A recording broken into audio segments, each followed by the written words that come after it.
ሰላም ጤና ይስጥልኝ የምን ጊዜ ሚዲያ ቤተሰቦች የህዳር 18 2018 ዓ.ም የዕለቱ ጉዳይ ፕሮግራማችን ጀምሯል።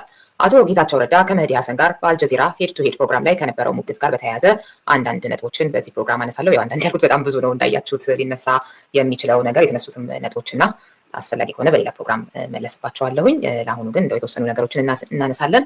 አስቀድሜ ግን ለታንክስ ጊቪንግ ለምስጋና ቀን እንኳን አደረሳችሁ ማለት ፈልጋለሁ። በተለይም በዓሉን የምታከብሩ በሙሉ የምን ጊዜ ሚዲያ አድማጭ ተመልካቾች፣ ቤተሰቦች በተለያየ መንገድ አብራችሁን ላላችሁ በሙሉ ደግሞ በዚህ ቀን እናመሰግናለን ለማለት እፈልጋለሁኝ። በተለይም ደግሞ አንድን ሀገር ውስጥ በተለይ የተለያዩ ሀሳቦች ያላቸው ሰዎች እንዲስተናገዱ ሀሳብ እንዲሸራሸር የተሻለው ነጥሮ እንዲወጣ ለማድረግ የሚታትር እንደዚሁም ደግሞ በሚቻለው መጠን እውነትን ለማፈላለግ የሚሞክርን ሌሎች የተለያዩ ፕሮግራሞችን አንድ ሚዲያ ሊኖረው ይገባል ብሎ የሚያስበው ለመስራት የሚሞክር ሚዲያ ነው ምን ጊዜ ሚዲያ እንደምታውቁትና ምን ያህል ተሳክቶለታል አልተሳካለትም የሚለው እንዳለ ሆኖ ፍላጎታችን ያን መሆኑን ግን ፕሮግራሞቻችንን የተከታተሉ በሆኑ የሚረዱት ነውና ይህንን ተረድታችሁ በተለያየ ጊዜ ሀሳባችን ከእናንተ ጋር ገጠመም አልገጠመም ግን በዚህ መንፈስ አብራችሁን ላላችሁ በሙሉ በጣም እናመሰግናለን ለማለት እንወዳለን።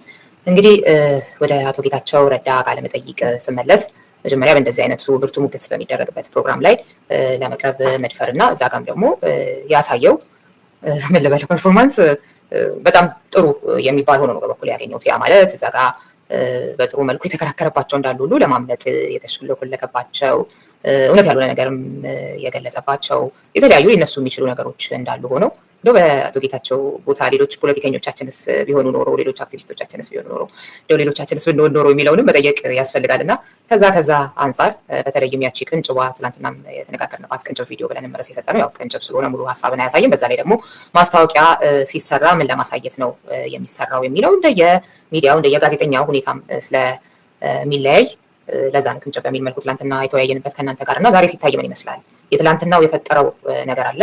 ያቺ ቅንጭቧ ቪዲዮ በማስታወቂያ መልኩ የቀረበችው ሙሉ ሲታይስ በተለየ መልኩ እንዲታይ የሚያደርገው ነው ወይስ እዛው ላይ ትላንትና ያንን የታየው ላይ የሚያዘውን አይነት አቶ ጌታቸውን ቃለመጠይቅ በተመለከተ ሀሳብ ዛሬም እንዲደገም የሚያደርግ ነው የሚለውንም እስኪ እናንተም ኮሜንታችሁን ጻፉ፣ እየተወያየንበት እንሄዳለን። እዛ ላይ ግን እጅግ በጣም ያው ብርቱ ተሟጋች ጎበዝ በመሆኑ ምንም ጥያቄ የለውም መህዲ በዚህም የሚታወቅ ነው። ከዚህ ጋራም የተያያዘ ክርክርን መርታትን በተመለከተም መጽሐፍም የጻፈም ሰው ነው።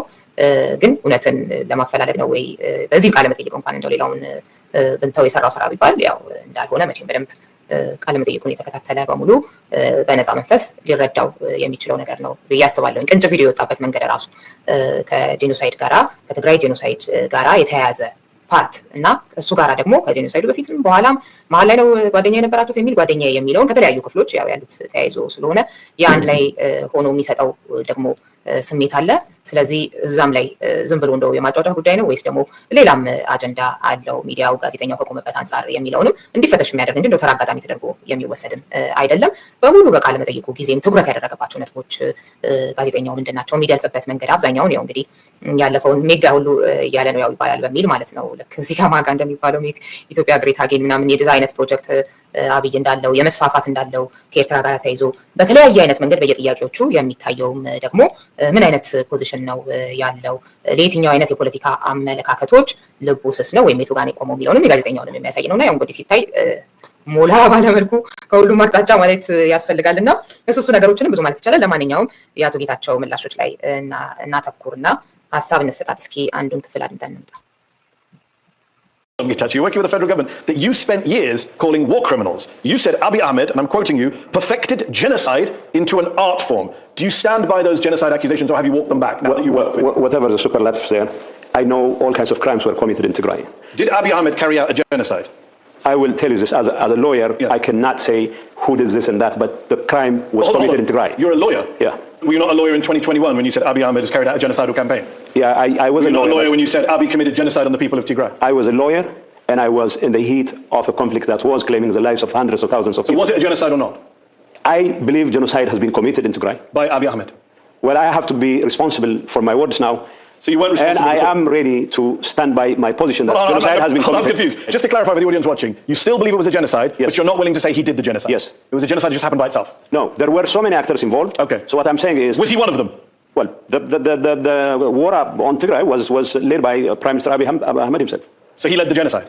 I mean, we don't have to be that specific. We do. He led the war. That's why we invited you here, to find out He led the war. He led the war. So I will give him the opportunity genocide. to defend himself in public, in court. Okay. What I'm saying is all kinds of crimes. You mentioned... እሺ እንመለስበታለን። እንግዲህ አንዱ ነጥብ የነበረው ትላንትና ማስታወቂያው ላይ የታየው ይሄና ከዛ ጓደኛዬ የሚለውን ደግሞ በሌላ ጉዳይ ያነሳውን በማምጣት ያው ልክ አንድ ላይ የሚመስል አይነት ነገር በማድረግና ያው ብዙ አስተያየቶችም የተሰጡት ከዛም አንፃር ነው። ስለዚህ ይሄንን ስናይ እንግዲህ አንደኛው እኔ ከዚህ ቃለ መጠይቅ ከአቶ ጌታቸው አጣብቂኝ ውስጥ መግባት ምንድነው የምንማረው ነገር አጠቃላይ የኢትዮጵያን ፖለቲካስ ምን ያሳያል ከዚህ ጋር አያይዘን ስንመለከተው የሚሉትን ነገሮች ብናይ ደስ ይለኛል። የሁሉ አጣብቂኝ ውስጥ የገባበት ምክንያት ያው ከዚህ ቀደም የትግራይ ጄኖሳይድ ተፈጽሟል በሚል ትግራይ ላይ ጄኖሳይድ ተፈጽሟል በሚል ያው በተለያየ መንገድ ቃለ መጠይቅ የሰጣቸው ያደረጋቸው ንግግሮች ያው የጦርነቱ ፊት ማለት ነበረ በህወሓት በኩል እና በትግራይም ማለት እንችላለን አቶ ጌታቸው በትግራይ ክልል። ስለዚህ ያኔ የተናገራቸው ነገሮች ነበሩ። ያኔ ጄኖሳይድ ተፈጽሟል። እንደገና ደግሞ የጄኖሳይዱም ፈጻሚን ያው አብይ አህመድ እንደዚሁም የኤርትራ ኃይሎች የአማራ ኃይሎች አጠቃላይ ተመርጦ በሚልና ያው የኤርትራ ኃይሎችንና በተለይም ደግሞ ጠቅላይ ሚኒስትሩን በተመለከተ ሞቅ ያለው ክስ ወደዛ የሚሄድ እንደነበረ ይታወቃልና አሁን ላይ ደግሞ ከጠቅላይ ሚኒስትሩ ጋር አብሮ እየሰራ ነው ያለው። ስለዚህ ይሄንን ማለት ይችላል ወይ በሚል በአንድ በኩል የሚነሳለ፣ በሌላ በኩል ደግሞ ያኔስ ጦርነቱን ለማሟሟቅ ነው ያው እየተዋጋው ያለውን አካል ለመምታት ነው ወይስ አምኖበት ነው ወይ የሚለውንም ነገር እንደዚሁ ማየት የሚገባ ይመስለኛል። የዛን ጊዜ የነበረው የጦርነት ሁኔታ የነበረው ያው የአቶ ጌታቸው በምን አይነት መንገድ ሀሳቡን ሲገልጽ እንደነበረ ሲታይ በዛ ሰዓት የነበረው እውነቱን ነው የሚመስለኝ፣ እንደዛ አምኖ ማለት ነው። ከዛ በኋላ እንግዲህ ዞር ብሎ ነገሮችን የመፈተሻ ጊዜ አግኝቶ ሀሳብ የመለወጥ ነው ወይም ደግሞ እሱ እንዳተኮረበት በቃለ መጠይቁ ወቅት ያተኮረው ምንድነው አብሮ መስራትንም በተመለከተ ሌላ መንገድ እንደሌለ ከዶክተር አብይ ጋር ብቻ አይደለም ከኮሎኔል ደመቀ ጋርም ጭምር ስቲል ያው ተጠያቂ እንደሆኑ ወይም እዛ መገኘት እሱ ምዕራብ ትግራይ ብሎ በሚጠራው መገኘት እንደሌለባቸው ቢያምንም ማለት በኃላፊነት እንደዚህ ደረጃ ማለት ነው። ግን አብሮ መስራት ደግሞ ግድ እንደሆነ ለትግራይ ህዝብ ኢንተረስት አይነት ነገር ቦታውን ከያዘው ሰው ጋር አብሮ መስራት ግድ እንደሆነ የገለጸበትን ስለምናይ ምናልባት ይሄ ነገር ያው አሁንም የሚያምነው ያው ሆኖ ነገር ግን እንደገለጸው ደግሞ የግድ አብሮ መስራት ያስፈልጋልና ለሰላም ለትግራይ ህዝብ ኢንተረስት ለአብሮነት እንደዚህ እንበለው።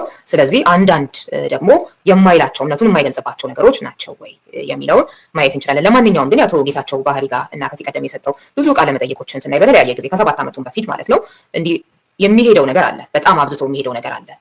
የጠላው ወይም ተቀናቃኞች እንደዚህ ላይ የሚሰጠውን ሀሳብ በተመለከተ ከልክ የሚያልፈው ነገር አለ እና እሱ ነገር ወጥመድ ሲሆንበትም እናያለን። አዎ እዛ ጦርነት ውስጥ ሆኖ በጣም በአስቸጋሪ ሁኔታ ውስጥ ሆኖ ስሜታዊ ቢሆን የሚጠበቅ ሊሆን ይችላል። ግን ከዛም በፊትም ለምሳሌ ያኔ የተለያዩ ወጣቶች ቄሮ እንደዚሁም ደግሞ ፋኖ እንደዚህ የተባለ በነበረው ህዝባዊ አመጽ ጊዜ የሚሰጣቸው የነበሩትን ቃለ መጠይቆች እናስታውሳለንና ያልፋል። በልኩ ነገርን ከመግለጽ ይልቅ ይሄ የማጋነኑ አይነት ነገር ያኛውን ተቀናቃኝ አካል ለመምታት ተብሎ የሚጠቀማቸው የቃላት ምናምን አይነት ነገሮች ልክ ያልሆኑ አሉና እነሱ ነገሮች ያው ወጥመድ ይሆኑበታል እንደዚህ አይነቱ ጊዜ። ስለዚህ ያው ለሌላው ትምህርት የሚሆን ነገር ነው እንዳልኩት በሱ ቦታ ላይ አሁን እሱን ከሚተቹ በርካታ ሰዎች ፖለቲከኞች መካከል እንደው እርግጠኛ ነኝ የሚተርፍ ማን ይኖራል በሚያስብል ሁኔታ የተገለባበጡትን ሲታይ የተለያዩ አድራጎቶቻቸውን ሲታይ እንደው እንደ አይነት መድረክ የማግኘት እድሉም ብዙዎቹ የላቸውም ድፍረቱም የላቸውም እንጂ ቢያገኙ የሱን ያህል ፐርፎርም ያደርጋሉ አላስብም። እንደዛ ብዬ አላስብም። ለማንኛውም ግን ትልቅ ትምህርት አስተምሮ የሚያልፈው ነገር አለ። በልክ የማድረግ ነገር ሁሉን ያለማሸት ያለማጋነን እንደዚሁም ደግሞ ጊዜ ያልፋልና ሁልጊዜ ዛሬም ብቻ አስቦ በምንም ሂሳብ እንደው ፖለቲካ ልስራ አይነቱ ነገር ልክ አለመሆኑን የሚያስተምር ይመስለኛል እና እሱ እንደውም ጥሩ ወጥቶታል ብዬ አስባለሁ። እስኪ እናንተንም አስተያየት በየመሃሉ እያስገባሁኝ እሄዳለሁኝ። ይሄን ገራሚ ኢንተርቪው እንኳን አመጣችሁልን ቅድም ሰምቼው ገርሞኝ ነበር ብሏል ካሳሁን፣ እናመሰግናለን። እንደዚሁም ቴዎድሮስ ሙስኪ መርሃባ ምን ጊዜ ሚዲያ ቤተሰቦች ብሏል፣ እናመሰግናለን። የምስጋና ቀን ነው ዛሬ እንኳን አደረሰች ብሏል ፍጹም አልታዩ፣ ሁላችሁንም አመሰግናለሁ። እሺ አቶ ተድላ ቀድመን በጌታቸው ላይ በቁራጭ ሀሳቤን ሰጥቼ ነበር። አዘጋጁ በአማራና አፋር ክልሎች ህወሓት ለፈጸመው ተጠያቂነት ተነስቶ ነበር። ጸዳለ ያው የኤልኤፍ ስሜቷ ተንጸባርቋል ብሏል።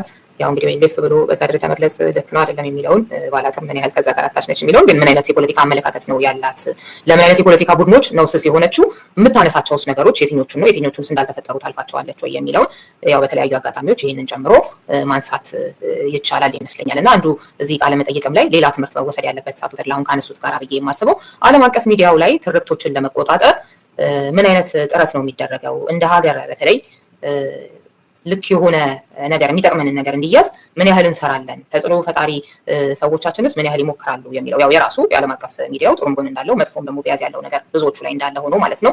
ለምን አይነት የፖለቲካ ቡድኖች ያደላሉ ወይም ደግሞ ቀድሞ የተመሰረቱ ግንኙነቶች ለምሳሌ ከህወሓት ጋር የተለያዩ ዓለም አቀፍ ሚዲያዎችን በተመለከተ እነሱ ይታወቃል። የተለያዩ የዘውግ ብሔርተኛ ኃይሎች ጋራ ማለት ነው። በተለይ ደግሞ የዜግነት ፖለቲካን አራምዳለሁ የሚለው ኃይል ክፍተት አለበት።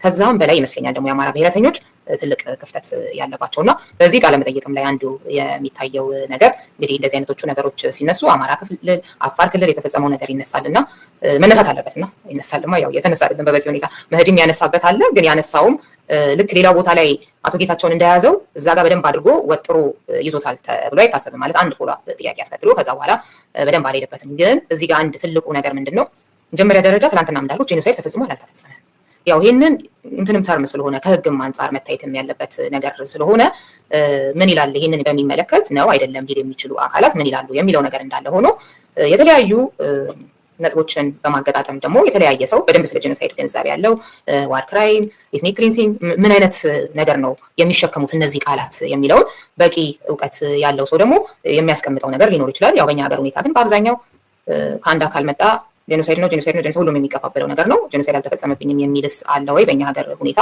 የሚለውን ነገር ማየት እንችላለን። ስለዚህ እነማን ላይ በምንድን ነው የተፈጸመው የሚለው በበቂ ሁኔታ ቢጣራ አንድ እውነት ይወጣ ነበር። እሱን ላይ ማድረግ የሚያስችል አይነት የፖለቲካ ሁኔታ ውስጥ አይደለንም። ዞሮ የተለያየ አይነት ወንጀል ውስጥ የተሳተፉ አካላት በግራም በቀኝም አሁንም ስልጣን ላይ መሆናቸው እንደተጠበቀ ነው። ስለዚህ እውነቱን በማፈላለግ ሂደት ውስጥ እውነተኛው ነገር እንዲገኝ ያስችላል ወይ ይሄ በራሱ የሚለው ጥያቄ ምልክት ውስጥ የሚገባ ነው።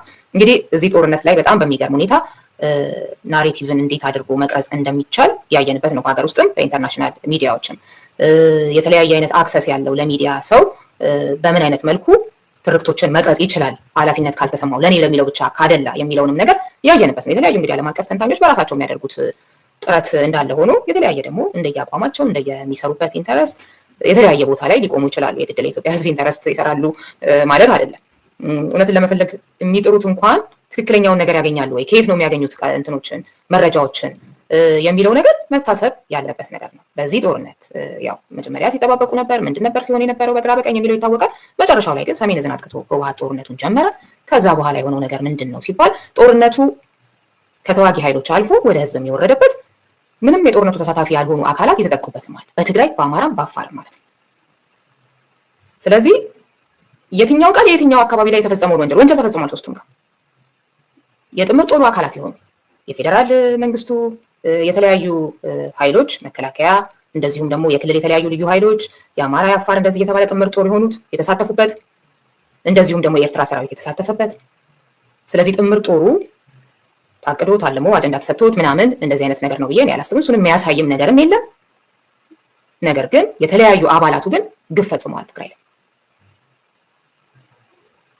እነማን ናቸው? በየደረጃቸው የዓለም አቀፍ የተለያዩ እንግዲህ አካላት ሲያወጡት የነበረው የተለያየ መረጃ አለ። ኢትዮጵያን ሰመኮን ጨምሮና በአብዛኛው የሚያደለው ያን ጊዜ የተከታተለ በሙሉ የመጀመሪያው ኤርትራ ላይ ከዛ እያለ መከላከያን የአማራ ልዩ ኃይል እንደዚህ እያለ የሚሄድበት አለ እንደየደረጃው ማለት ነው። ከዛ አማራና አፋር ክልል ላይ በቂ ትኩረት ባይሰጠውም ለምን አልተሰጠውም የሚለው ነገር በራሱ ብዙ የፖለቲካ አንድምታዎች አሉት። ዓለም አቀፍ ሚዲያዎች ላይ የሚሳተፉ ሰዎች እነማን ናቸው ከሚለው ጀምሮ ያሉ ክፍተቶች እንዳሉ ሆነው ብዙ ትኩረት ባይሰጠውም ግን የህወሓት ኃይል ወይም ደግሞ ቲዲኤፍን በለው እንደዚህ ሲመጣ ደግሞ ወደ አማራ ወደ አፋር የፈጸማቸው በርካታ ግፎች አሉ።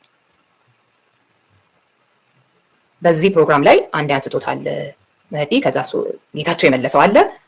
ያው ኬዞች ሊኖሩ ይችላሉ አይነት ነገር አሁን እዛ ጋር ትክክለኛ መልስ አይደለም።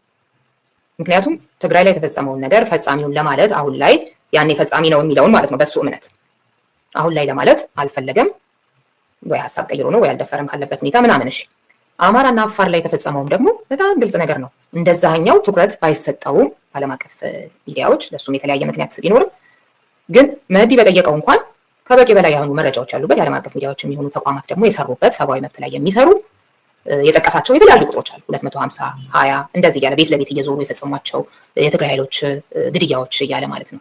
እሱን ያስቀመጠበት መንገድ ምንድነው? አሁን እንደዚህ አይነት እንትኖች ሊኖሩ ይችላሉ። ያው እኔ ግን የፈጸምኩት የለም ወይንም ደግሞ ይሄ ከታች ያሉ ሰዎች ዝም ብለው ያዘዙት እንደዚህ አይነት ነገር ካለ ተጠያቂነት እኔም በሆን ብጠየቅ ምናምን። ሌላውንም በተመሳሳይ አይነት ሁኔታ ሊታይ የማይችልበት ነገር አለ ወይ ተብሎ እዚህ ጋር ሊጠየቅ ይችላል።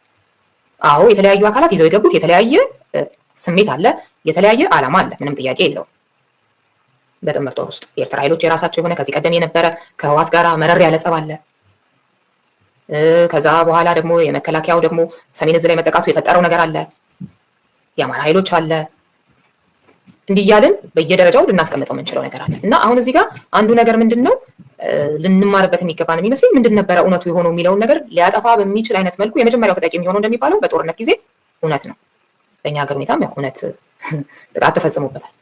እጅግ በጣም በሚያሳዝን ሁኔታ ተዋጊዎች ጋር ሳይቀር ወደ ህዝብ የወረደ የትግራይ ህዝብ ብዙ የከፈለበት ምንም የማይመለከተው ሳይቀር የተገደለበት የተሰደደበት ብዙ ግፍ የተቀበለበት አማራና አፋርም ላይ ተመሳሳይ የተፈጸመበታል በተለያዩ ኃይሎች ማለት ነው። ስለዚህ በትክክል ሁሉም ያንን የፈጸሙ አካላት በሙሉ እንዲጠየቁ እንፈልጋለን ወይስ የኔ ብቻ ሞት ነው ሞት የሚባለው የሌላውማ ምንም እንደ ሰው አይቆጠርም አይነቱ ሜንታሊቲ ነው የምንይዘው?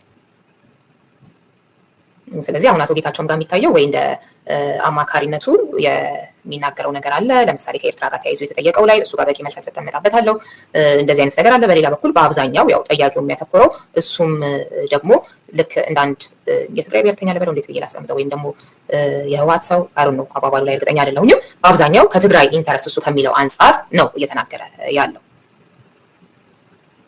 ያው እዚህ ጋር እንግዲህ የተለያዩ ቅራኔዎች በኢትዮጵያ ፖለቲካ ውስጥ መኖራቸውንም ጭምር የሚያሳይ ነው። የተለያዩ አማካሪዎች፣ የተለያዩ ፖለቲከኞች የፌዴራል መንግስትን የተለያየ ቦታ የያዙ ሳይቀሩ እንደ ሀገር ነው የሚያስቡት ወይስ እንደ ክልላቸው እንደ ዘውጋቸው ነው የሚያስቡት? ስለዚህ ሀገር ኢንተረስት የሚባለው ነገር ምን ያህል እንደሚደክም ከዚሁ ካለንበት የዘውግ ፖለቲካ ጋር ተያይዞ ሊታይ የሚችልም ነገርም እሱንም ጠቁም የሚያደርግ ነገር አለው። ለማንኛውም ከነበረው ፖዚሽን አንጻር ራሱ እንመርምረው ካልን አቶ ጌታቸውን ጄኖሳይድ ተፈጽሟል ያኔም ሲል ነበር፣ አሁንም ተፈጽሟል ብሏል። ፈጻሚው ላይ የተለያዩ አክተርስ አሉ ብሏል። ያው ያን የሚል ነበር እንዳልኩት በተለይ ኤርትራና አብይ ላይ ነበር የሚያተኩረው። የአማራንም እንደዛው የአማራ ልሂቃን ሁሉ እያለ ይናገራቸው የነበሩ ነገሮችን እናስታውሳለን። ስለዚህ የተለያየ አክተር ማለቱም ያን የሚለው የነበረ ነው። ልዩነቱ አብይን አሁን አላለም እና ይህንንም ምክንያት ያደረገው ያው የፕሪቶሪያው ስምምነት ላይ ከዛ በኋላ የተፈጠረው ነገር እንደዚህ አይነት ነገሮችን ለማለት ለቃላቱ መጠንቀቅ እንዳለበት እንደዚህ አይነት ነገር የተናገረው ነገር አለ። በጦርነት ጊዜ የነበረ ነገር በተመሳሳይ በሰላሙ ጊዜ አንድ ሰው ሊል ይችላል ተብሎ አይታሰብም። ከዚህ በፊትም እንደዚሁ ብሏል አቶ ጌታቸው ካስታወሳችሁ።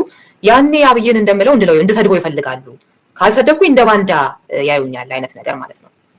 የሆነ ወቅት የሆነ ነገር ብሎ ስለነበረ ሁሌ ማለት አለበት ያ ነገር ስህተት ከሆነ ማለት ብሎ ነገር የለም። ዋናው ነገር ግን ያኔ ሳምኖበት ነው ወይ? ያኔ እውነቱን ነው ወይ? ያኔ ስለመቀስቀስ ነው ወይ? አሁንስ እውነቱን ነው ወይ? አሁንስ ከቆመበት አንጻር ያለውን አሊያንስ የማይነካ ነገር ለማድረግ ነው እንጂ አሁንም እውነት አይደለም ትኩረቱ ነው ወይ? እንደዛ ነው መፈተሽ ያለበት ብዬ አስባለሁ። የአንድ ፖለቲከኛ በአብዛኛው መጨፍለቅ ባልፈልግም ያው ለጊዜው የሚጠቅመኝን ነገር የኔን ቡድን ለማነሳሳት እየተባለ የሚሰራ ስራ ነው። ያንን የሚያምኑ ግን ብዙ ወጣቶች አሉ። ምን ወጣቶች ብቻ በጣም ትልቅም ሰዎች በድቤ አሉና የየራሳቸው በተለይ የዘውግ ብሔረተኛ ተነስ ባላቸው ቁጥር የሚነሱ ተቀመጥ ባላቸው ቁጥር የሚቀመጡ አሉ። አሁን አቶ ጌታቸው ይሄንን አለ እንጂ እነ ዶክተር ደብረጽዮንስ ያኔ በደንብ ሲያጋግሉት የነበረውን 1 ሚሊዮን በላይ ምናምን እሱ ዝም ብሎ ነው ምናምን 1 ሚሊዮን የሚባል ነገር ምናምን ዶክተር ደብረጽዮን ብሎ የለ። ስለዚህ በየትኛውም አቅጣጫ ከዚህ በኋላ ዱቄት ሆኗል እኮ ቲፒኤልኤፍ እንደው እኛ እንስጣቸውስ ብንል ስልጣን እንዴት ሆኖ ምናምን አይነት ነገር ተብሎ ነበር በዶክተር አብይም በኩል። ግን የሆነው እንደዛ ነው ወይ የሚለውን ነገር ጨምሮ በጣም ብዙ ነገሮች ልናነሳ እንችላለን። ስለዚህ የምንባለውን ነገር ብቻ ከመቀበል ይልቅ መጠየቅ፣ በተለይም ደግሞ የህይወትን ውሳኔ የሚጠይቅ መሞት መግደልን ያህል ነገር የሚጠይቅ ነገር ላይ ደግሞ በተለይ በፕሮፓጋንዳ ሰለባ ሆኖ ማድረግን የመሰለ የህይወት ዘመን ጸጸት አይኖርም እና እሱን ነገር ትቶልን ያለፈ ይመስለኛል ለሁላችንም እና እሱን አይቻለሁኝ። አቶ ተድላ ካነሱት ጋር አያይዤ ነው እንግዲህ ወደ እናንተ ልሂድ። ፍጹም አቋም የሌለው ግን ራሱን ባላቋም ሰው ነኝ ብሎ የሚያምን ፖለቲከኛ ብሎ ገልጾታል አቶ ጌታቸውን። አቋም ያለመኖር ነገር እንኳን በዛ ደረጃ ይገለጻል አልመሰለኝም። እንደውም የሆነ የበለጠ እንትን ይሄደ ይመስለኛል እሱ ልክ ነው ብሎ ለሚያምነው ነገር በዚህ መንገድ ካልሆነ በስተቀር አንደኛ ያው በነ ዶክተር ደብረጽዮን በኩል እሱን ጥግ የማስያዝ የማግለል ያው ከቢሮ የሱ ሰዎች የተባሉትን ሁሉ ሳይቀር በምን አይነት መልኩ ነው ሲያስወጧቸው የነበሩት የሚለውን አይተናል። ማህተም ነጠቃውን አይተናል። የተቃወሙት ላይ የነበረውን ተኩስ ሁሉ ብዙ ነገር አይተናል። በእንደዚህ አይነት መንገድ ትናንትና ያተረፍኳቸውን ዛሬ ካህድ ያሉኝ የሚለው ምሬትም የፈጠረው አይነት አካሄድም በሆነ መንገድ ይታያል። እሱ ሁሉ እንዳለ ሆኖ ግን እንደው በዚህ ደረጃ ይገለጻሉ ባይሆን የሆነ ስሜታዊነት ይሁን እንዴት እየገለጹ ያለበት ቦታ ላይ ሆኖ በጣም የሚያበዛው ነገር አለ። ይሄ ቅድም ያልኳቸው አይነት ያኔም የህዝባዊ ቤተኝነቱ ጊዜ ይጠቀምበት የነበረው ቃል ምናምን የተለያዩ ተቃውሞዎቹን እንደው ለማራከስ በጣም ልክ ያልሆነ ከዛም ጦርነቱ ላይ እንደው እሱ ላይ ትንሽ እንደው ብናቀዘቅዝ ጦርነት ነው ምናምን ብለን አሁንም ራሱ የሚታይ አይነት የተለያዩ መድረኮች ላይ ሲቀርብ ትንሽ የሚያበዛው ነገር አለና እሱ ነገር ደግሞ እንደዚህ ጠልፎ በራስ ቃል የመጣል ነገር አለው። ባይሆን እሱን ነገር አያለሁኝ አይ ነው ሸንቁጥ ውይይቱን በሁለት መልኩ ነው ያየሁት። በአጠቃላይ እንደ አይነት ውይይቶችን እንደ ፐርፎርማንስ ሾው ካላጋነንኩት ደግሞ እንደ ሰርከስ ሾው ነው ኢንጆይ የማደርገው። ጠያቂም ተጠያቂም ነጥብ ለማስቆጠር የሚተጣጠፉበት መንገድ እጅግ ኢንተርቴኒንግ ነው ብሏል። አዎ በጣም እሱ በጣም አዝናኝ ነገር አለው። የዚህ ቃለ መጠይቅ ምንድን ነው ብሏል ሸንቁጥ። ጌታቸው ምን ለማትረፍ በዚህ ቃለ መጠይቅ ተገኘ?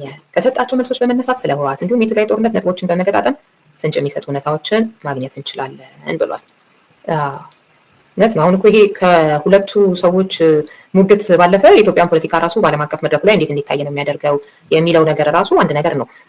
ከኢትዮጵያ መንግስትስ አንጻር አሁን እንደዚህ አይነት ቦታዎች ላይ አቶ ጌታቸው ሲቀርብ እንደው ፈቃድ ወይ ሽታ ወይ ስምምነት ሳይኖር ሳይነጋገሩ ነው ወይ? እንደገና ዝግጅቱ ረጅም ዝግጅት የተደረገበት ነው። እንግዲህ ከ2 ሳምንት በፊት ነው ቃለ መጠይቅ ተደረገ ተብሎ እንኳን ፎቶ ሲለጠፍ የነበረው።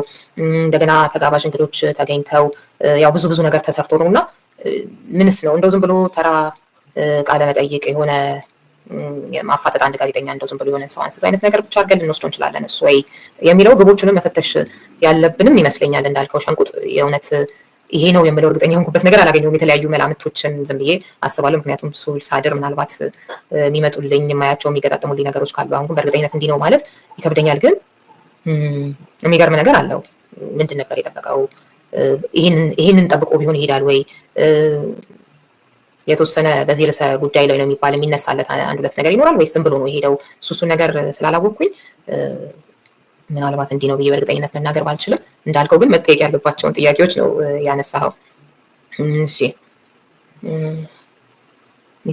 አቶ ተድላ ጸዳለ ለማ በትግራይ ጦርነት ወቅት አቋሟ ግልጽ ነበር። የቆመችው ከህወሓት ጋር ነበር። አሁንም ምዕራብ ትግራይ ላይ የምትለው ደመቀ ዘውዱን ትወነጅላለች፣ የወያኔን ማይካድራ ትክዳለች፣ በአማራው ህዝብ ላይ አቋሟ ወይኔፍ ነው ብለዋል። እሺ ፈለቀ አሰቦት አልጀዚራ በአቀራረቡ ሊመሰገን ይገባዋል ብዬ አምናለሁ። ጸዳለ ፕሮቲፒኤልኤፍ ሌላኛው ግለሰብ ፕሮባቢል እና ፕሮፌሰሩ በአብዛኛው መሀል የመሰላቸውን ሰጥተዋል። በዚህ አይነት መድረክ ላይ ተገኝቶ ግን በጌታቸው ልክ ራሱን ዲፌንድ ማድረግ የሚችል ፖለቲከኛ ኢትዮጵያ ውስጥ አለ ብዬ አላምንም ብሏል። እሺ እንግዲህ የፈለቀ አተያይ ነው ይሄ። እንደዛ ሁሉንም በዛ አይነት መልኩ ማሳየት እንችላለን። ከዚህ ቀደም ያው ፕሮፌሰሩም ቢሆን ያለው አተያይ ይታወቃል። አሁን ላይ ደግሞ ትንሽ የሆነ ያቋም ለውጥ ይሁን ምናምን የሚመስልም ነገር አለ። ግን በአብዛኛው በጦርነት ወቅትስ ምን አይነት ሀሳቦችን ነበር ሲያንሸራሽር የነበረው የሚለውም እንደዛው። በተረፈ ዶክተር ብስራትን በተመለከተ ያው ለኢትዮጵያ ይጠቅማል ብሎ የሚያስበውን ነገር ለማቀንቀን የሚተጋ አይነት ሰው ነው እስከተከታተልኩት። ግን ያው ከብዙ ነገሮቹ ከአብይ ጋራ የመግጠም ወይንም ደግሞ ስስ ነገር አለው ብዬ ልበል እንደሱ ይሁን ወይ ደግሞ አጋጣሚ ይሄኛው አካሄድ ነው የሚበጀን ብሎ የማሰብም ነገር ሊሆን ይችላል። እሺ እንግዲህ ሸዋ አማራ መቼም ግፍ አንገሽግሾት ነው ህወሓትን የታከለው። ከዛም አልፎ በክልሉ ወረራ ተፈጸመበት። ያሁኑ የባሰ ቢሆንም ብለዋል። ዋናው ገጸ ባህሪ ዋናው ደራሲው አዘጋጁት ብለዋል ካሳሁን። አዎ ሲሹ ነው በሚል የሚጽፉ ኢንጀነራል ዚስ ኢንተርቪው ዳሜጅ ሳቢይ ሬፑቴሽን ኤንድ ፑትስ ሂም ኢንቱ ዘ ስፖትላይት ብለዋል። እንግዲህ የተለያዩ አታዮችን እያየን ነው። ማነብላችሁን ሁሉ አታዮች እገዛቸዋለሁ ማለት አይደለም። አዳዲስ ሲወዳችሁ ሰዎች እንደዛ አይነት አንደርስታንዲንግ እንዳትይዙ ሌሎቹ ያውቃሉ። ግን የተለያዩ ሀሳቦች እዚህ ላይ መንሸራሸር አለባቸው እና እንዴት እየታየ ነው የሚለውን የአድማጮቻችንንም አስተያየት እያየው ነው። ቪዚት ማዘርላንድ አለ ፖለቲካ በቃ እንደዚች ነች ሪዮት ምዝ ለሞቱት አዘንኩ አለ። ያስብላል። በጣም እጅግ በጣም ያስብላል። የሆነው ነገር ሁሉ ሲታይ በቀደም ሲል ነበር እያስቤድ ምናልባት ግን እንትናችንን አይታችሁት ከሆነ ሎስት ኢን ትራንዚሽን በሚለው ላይ 4 ሆነን ያደረግነውን ውይይት አይታችሁት ከሆነ ከመጽሐፍት ገበታ ላይ ማክሰኞ ዕለት ብታዩት ጥሩ ነው። ቆም ብለን እንድናይ እንዲህ አይነት ነገሮች ያደርጉን ይሆን? አይመስልም። ለምን በፍቃዱ መጽሐፍ አንደኛው ነገር እነዚህ ሁሉ ነገሮች የነበረው ነገር ምን ይመስል ነበር፣ ማን ምን አይነት ቦታ ላይ ነበር፣ የአቶ ጌታቸውንም ያነሳል በእንትን ላይ ሁሉ ይሄ ቀደም ያልኳችሁን ከህዝባዊ እምቢተኝነቶቹ ጋር ተያይዞ የሰጠው የነበረው አስተያየትን እንደዚህ ማለት ነውና የተወሰኑ ዓመታትን አካሄድ እንደ ሀገር ያስቀመጠበት ነውና ሎስት ኢን ትራንዚሽን በፍቃዱ ኃይሉ መጽሐፍ ማለት ነው። እሱ ላይ ስንነጋገር አንዱ ያስፔድ ያነሳው ነገር ምን ነበር? ሪቪውም ሰርቶለታል ለመጽሐፉ። ቆም ብለን እንድናይ ምን አይነት ውሳኔዎቻችንን ለምን ወሰንን ይረዳል ይሄ መጽሐፍ ብሏል። ለምን አንደኛው ስራው ሌሎች በርካታ ስራዎችን ሰርቷል መጽሐፉ። አንደኛው ስራው የነበሩትን ነገሮች ቀደም ብሎ ጠቅላይ ሚኒስትር ከመሆኑ በፊት አብይ ከዛም በኋላ ያሉትን ጊዜዎች ጦርነቱን እንደዚህ የሚዳስስ ነውና ምንድን ነበር የሆነው የሚለውንም የሚያስቀምጥ ነውና እዛ ላይ ምንድን ነበር የሆነው የሚለውን የረሳነውን እንድናስታውስ ያደርጋል። ምን አይነት አቋም ለምን ያስኩ ለምን ብዙ የተማርናቸው ነገሮች እንዳለ አስባለሁ። እኔ በበኩሌ ብዙ ተመርቤበታለሁ። አሁን እንዳለው ቪዚት ማዘርላንድ በጣም በሚያሳፍር ሁኔታ ብዙ ፖለቲከኞቻችን የህዝብ ነገር የማይገዳቸው እንደሆኑ ያየሁበት ነው። በጣም ብዙ አክቲቪስቶቻችን የሚዲያ ሰዎቻችን ማለት ነው ሰው መስሎት በተለያዩ መረጃ አማካኝነት የሚይዘው አቋም አለ። ከዛ በኋላ ልክ አይደለሁም ብሎ ደግሞ የሚቀይረው ነገር አለ። እሱ የሚሆነው ደጋግሜ እንዳልኩት ከስንት ጊዜ አንድ ጊዜ ነው፣ ተጠንቅቆ አቋም ለሚይዝ ሰው። የኛ ግን ሲጀመር እውነት ላይ የተመረኮዘ አቋም አይደለም ብዙዎቹ የሚይዙት። በጣም ጠባብ የሆነች ወይ መንደርን ታሳቢ ያደረገች ወይ ክልልን፣ ግን ይጠቅማል ወይ የአቋማቸውና ድርጊታቸው ከአቋማቸው የሚመዘዘው ምንም የሚጠቅም ነገር የሌለው ውድመት ካልሆነ በስተቀር ማለት እንደሱ አይነት ነው በአብዛኛው። እውነት ደግሞ በጦርነት ጊዜ የመጀመሪያው ጥቃት የሚፈጸምበት ነው የሚለው አባባል እኛ ሀገር ጦርነት ጊዜ ብቻ አይደለም፣ በሰላሙም ጊዜ ቅድም ሳነሳው የነበረው በተለይ እዚህ ጋር የአማራ ብሔረተኞች እስኪ ራሳችንን በእንደዚህ አይነት መድረኮች ላይ እናያለን ወይ እኛ የምንላቸው ትርክቶቻችንስ ምን ያህል ተገዥነት አላቸው የሚለውን ማየት የሚኖርባቸው አጋጣሚዎችን ከሚፈጥርላቸው ውስጥ ነው አንዱ ይሄ። እንደው ዝም ብሎ ያገኙትን ሁሉ ልክ ያልሆነ ንግግር የተናገረን ሰው ሲተች የአማራ ጠላት እያሉ ያንንም ጥላሸት መቀባት ላይ ተወጥረው የዩቲዩብ ቪወር ጀግናው ምናምን አስገባህላት እየተባሉ አይነት ጠባብ አመለካከት እንጂ ከራስ ጥቅም የማያልፍ ማለት ነው። የተደራጀ ስራ መስራት የሚችሉ ናቸው ወይ ቆምንለት የሚሉትን ነገር ዲፌንድ ማድረግ እንኳን በአደባባይ በዓለም አደባባይ የተለያየ እንደው የሀገር ውስጥ ሀገራዊ ሚዲያዎች የሚሆን ምናምን ላይ እንደው ያለው ክርክሮችን ምናምን ላይ ስም ከማጥፋት ባለፈ የሚለው ሁሉም እዚህ ውስጥ የሚገቡ አይደለም። ኮዛቸውን አድምተው የሚሰሩና በጣም ጨዋዎች በሀሳብ ተስማማንም አልተስማማንም ግን ሊከበሩ የሚገባቸው ሰዎች አሉበት ልክ እንደሌላው ግሩፕ። ግን ቀላል የማይባል ቁጥር ያለው እንደው ይሄ ድምፁን ጮክ አድርጎ የሚጮኸው ግን ለእንዲህ አይነት ቦታ ላይ የታለ አናያቸውም። በአብዛኛው የምናያቸው እንዳልኩት የበለጠ እንደው ጠላት የሚያበዛ ስራ ሲሰሩ እና ቆም ብለው ራሳቸውን እንዲያዩ የሚያደርጉ አጋጣሚዎች ናቸው። እንደዚህ አይነቶቹ አጋጣሚዎች ዓለም አቀፍ መድረክም ላይ የተለያዩ ሰው ለሚባለው ነገር ዋጋ ያላቸው ለኢትዮጵያውያን በሙሉ ዋጋ ያላቸው ኢትዮጵያውያን ያለቻቸውን ኮኔክሽን ይሁን ችሎታ ይሁን ምን ተጠቅመው ሊቆሙለት የሚገባ ኮዛል በማንነት ምክንያት የመገደል ሌሎች ነገሮች ማለት ነው። እንደሱ አይነቶቹን ነገሮችን እንኳን ሊሉ ለሚችሉ ሰዎች እንኳን ስም ሲጠጡ ሲያጠለሹ ይሄ አካሄድ ልክ አይደለም ከተባሉ እንደ ጠላት ለማስቆጠር ሲጋጋጡ ነው የሚታየው እንጂ እንደዚህ አይነቱ ነገር ላይ ያሉበትም እና እሱንም እንዲፈተሽ የሚያደርግ ነገር ነው። እንደ ቡድን ማለት እንደ ቡድን የተደራጀ ሰርታ በመስራት እንደው ዓለም አቀፍ ሚዲያውን ትኩረት ከማግኘት አንጻር በጣም ያነሰ ቦታ ከሚሰጠው ውስጥ ይሄ የዜግነት ፖለቲካ አራማጁ አንዱ ነው። ሌላው ግን እንደው እሱ ሞቷል። በቀደም እያየው ነበር የሪዮት ያው እነሱ ኢትዮጵያኒስት የሚሉት ማለት ነው የዜግነት ፖለቲካን አይነቱ ነገር እንደው ሞቷል ምናምን ብሎ አንዱ ያው የባዴን እንትን የነበረ ነው። እንዳልኳችሁ ቀስ ብለን ጮሆ ይጨርሱ ብዬ ነው እንመለስበታለን። እሱን ብለን ምን ተው ነገር አይደለም እና አይነት ነገር ጽፎ አየሁኝና እሺ ሞቷል ብለን እንውሰደው። የእናንተ የተሟሟቀው ብሔረተኝነት እንዲህ አይነት መድረክ ላይ ታለ እንደው ዝም ብሎ እኔንም ፕሮፌሰር መሳይንም እንደው አስተያየት የሰጠውን የተቻውን ምናምን ግን ደግሞ ለአማራ ህዝብ ሁሉ ለየትኛውም ህዝብ ምንም አይነት ጥላቻ እናንተ እንደምትሉት ሳይሆን በሰባዊነት ላይ ቆሞ እናንተ የምትፈጥሩትን ችግር እንደው የበለጠ ክልሉ እንዲወድም የሚያደርግ አይነት አካሄድ የሚተቸውን ግን ለተራ የዩቲዩብ ቪው ብላችሁ ስም ከማጠልሸት እንቆምለታለን የምትሉትን ነገር ዲፌንድ ማድረጊያው እንዲህ አይነቱ መድረክ እንዲህ አይነቱ ቦታ ነውና እስኪ እሱንም ለማሰብ ይረዳችሁ ከሆነ አንድ ጥሩ ራሳችሁን የማያ አጋጣሚ ነው። ግን ታደርጉታላችሁ አይመስለኝም። እሺ ጌታቸው መንግስቱ በዚህ ፕሮግራም ላይ በጌታቸው ፋንታ ጠቅላይ ሚኒስትሩ ሆነው ቢሆን አስባችሁታል ብሏል። እሺ እንደዚሁም ሸንቁጥ እንደሚመስለኝ በደዚህም በጌታቸውም ከተነገሩ ጥቂት እውነቶች እንደተረዳሁት ጄኖሳይድ የሚለውን ክሌም ከልሰን እንድናይ የሚያስገድድ ነው በተለይም ከቁጥር አንጻር ብሏል። ምንድን ነበር የሆነው? የእውነት ኢንቴንሽንም አለው አይደል? አሁን ከቁጥር አንጻር ነው ሸንቁጥ ያነሳኸው። ይህንን ህዝብ ለማጥፋት ተብሎ የተደረገ ነገር ነው ወይስ ደግሞ በጦርነቱ ሂደት ውስጥ ኃላፊነት የማይሰማቸው አካላት የፈጸሙት ነው? ታቅዶ ታልሞ አሳይመንት ተሰጥቶ የተደረገ ነው የሚለውን ትግራይ ላይ ይሁን አፋር ላይ ይሁን አማራ ላይ ይሁን መጣራት አለበት። የሁሉም ነፍስ የሁሉም ስለሆነ ማለት ነው። ትግራይ ላይ እጅግ በጣም የሚያሳዝኑ ወንጀሎች ተፈጽመዋል። ምንም የማይመለከታቸው ዜጎች ላይ ግድያዎች፣ ሌላም አማራም አፋርም። እዚህ እሱን የእውነት እንዲታይ ካልፈለግን፣ እሱ የእውነት እንዲመረመር ካልፈለግን፣ እሱ ላይ የእውነት መነጋገር ካልፈለግን፣ አይ እዚህ ጋር እኮ ተሳስተሻል እንደዚህ ነበር የሆነው አንቺ ግን እንዲህ ብለሽ ነው ያሰብሽው ስባል በቂ የሆነ መረጃ ካገኘሁኝ አሃ ብዬ ለመስተካከል ካልፈለግኩኝ ዝም ብሎ የውሸት ነው የሚሆነው ነገር እየሁሉ እና እንደሱ ራሳችንንም ልክ ነው እንድናይ የሚያደርግ ነገር እንደሆነ ነው ያሰብኩት። እና በቃ እንደዚህ ነች ፖለቲካ ምስ እንዳለው ማለት ነው ቪዚት ማዘርላንድ። የኛ ሀገር ፖለቲካ በአብዛኛው እንደዛ ነው፣ በጣም እንደዛ ነው፣ ያሳዝናል። ለዛም ነው ፖለቲከኞቻችንን፣ የሚዲያ ሰዎቻችንን፣ አክቲቪስቶቻችንን ሌላው ቀርቶ አርቲስትና ሃይማኖት መሪዎቻችንን ሳይቀር ምንም አይነት ያሉን ነገርን ይዘን ወደ ውሳኔ ከመግባታችን በፊት እውነት ነው ወይ ያሉን ነገር የሚለውን የትኞቹንም ማለት ነው መጠየቅ አለብን። እስኪ ወደ ጌቹ እንሂድ።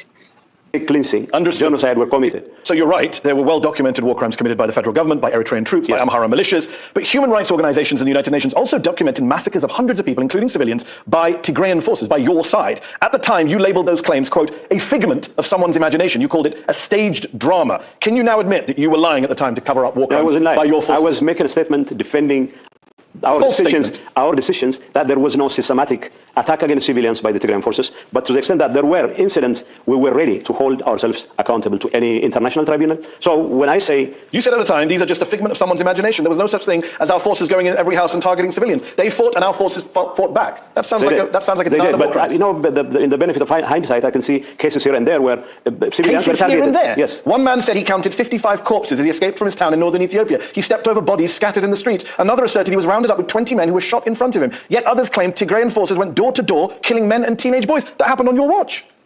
Well, to say that it happened under my watch, under circumstances, would be a bit of a stretch. But when I say that no such decision was made against civilians, I still stand by it, because there was no decision to target civilians. But as long as there were off-grid officers here and there who have targeted civilians, I'll be more than glad to assume my fair share of responsibility. ቅድም እንግዲህ ያልኳቸው ለማሳየት ነው። ያው ኬዝስ ነበሩ ሂር ኤንድ ዜሮ ምናምን ብሎ ሲያልፈው በዛ ደረጃ የሚገለጽ ነው ወይ አይነት ጥያቄ ነው የሚጠይቀው። ኬዝስ ሂር ኤንድ ዜሮ ብሎ ማለት ነው እና በትግራይ ኃይሎች በኩል የተፈጸመውን ማለት ነው።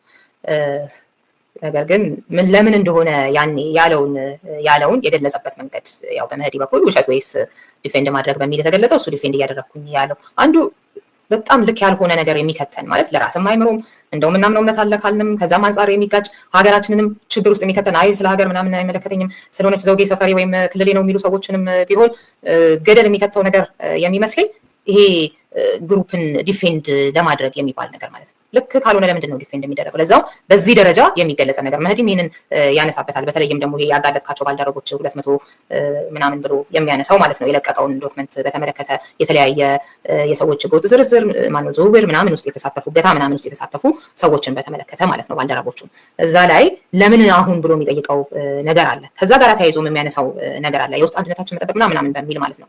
እንዴ ሂውማን ትራፊኪንግ እኮ ልዩነት ያው የውስጥ ልዩነታችንን ለማውጣት አንድነታችንን ለመጠበቅ ምናምን አይነት ነገር ነው የሚለውና ሂውማን ትራፊኪንግ እኮ ልዩነት ሳይሆን ክራይም ነው አይነት ነገር ብሎ የሚገልጸውና ዋሸህ አይ ደግሞ ቶለሬት ማድረግ ነው ምናምን የሚባባሉበት ቦታ አለ። ከዚህ ቀጥሎ አይታችሁት ከሆነ ማለት ነው።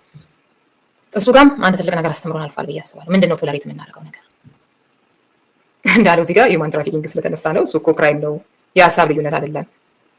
አንዴ ያለውን በቃ ማለት በምንም ሂሳብ የኔን ዘውግ በምንም ሂሳብ የኔን የፖለቲካ ቡድን በምንም ሂሳብ የኔን ምናምን የኔን የሃይማኖት ሰዎች ምናምን መከላከል የሚባል ነገር በጣም ተንሰራፍቷል። የውስጥ ልዩነቶችን እንደው ላለማውጣት የውስጥ ምናምን የሚባሉ ነገሮች ኦኬ ይገባኛል እንደተባለው ወይ የሀሳብ ልዩነት ምናምን የሀሳብ ልዩነትና ወንጀል ግን ሌላ ነገር ነው። የተለያዩ የፖለቲካ ኃይሎች የሚያነሷቸውን መሪዎች ልክ ያልሆኑ ነገሮች ለምሳሌ ስተች በግል የሚጠብቀኝ ነገር አለ የሰሞኑ ካያችሁ ጫጫታ ጀምሮ ማለት ነው። ወንጀልና የሀሳብ ልዩነት ይለያል። የሀሳብ ልዩነት እኔ በጣም ወደ ኢንተርቴን ማድረገው መወያየት መከራከር ምናምን በሚባል ነገር የሚገለጽ ነገር ነው የነጠረ ሀሳብ የሚወጣበት። ወንጀል ደግሞ አለ እሱ ሌላ ጉዳይ ነው። አንድ ሰው በሀሳብ ተለየኝ ብሎ የሌላን ሰው ስም ከማጥፋት እስከ መግደል የሚደርስን ነገር የሚያደርግ ሰው እሱ ሌላ ነገር ነው። እሱ የሀሳብ ልዩነት አይደለም። ከእንደሱ አይነት ሰው ጋር ዘውግ ሆነ የፖለቲካ ቡድን ውስጥ ሆነ እንደውም የውስጥ ትግል የሚባለው እሱን የውስጥ ትግል ጀምረ ማውጣት እንዲወጣ ማድረግ ማጋለጥ ነው እንጂ ያለብን እሱ የውስጥ ትግል አይደለም። ምንድነው የምትታገለው? የእውነት ለሰብአዊ መብት ከሆነ የምናስበው የእውነት ለህዝብ ከሆነ የምናስበው በህዝብ ላይ ወንጀል የሚፈጽሙ ሰዎች ቡድኖች ምናምን ሲኖሩ ግለሰቦች ምናምን እሱን ነገር ፋይት ነው ማድረግ ያለብን። ከገዢው ፓርቲ መጣ ከተቃዋሚ መጣ የትኛውም ተቃዋሚ ውስጥ በየትኛውም ቡድን የሚገለጽ ግለሰብ ይሁን ልክ ያልሆነ ነገር ልክ አይደለም። የሀሳብ ልዩነትንና ወንጀልን ግፍን መለየት መቻል አለብን።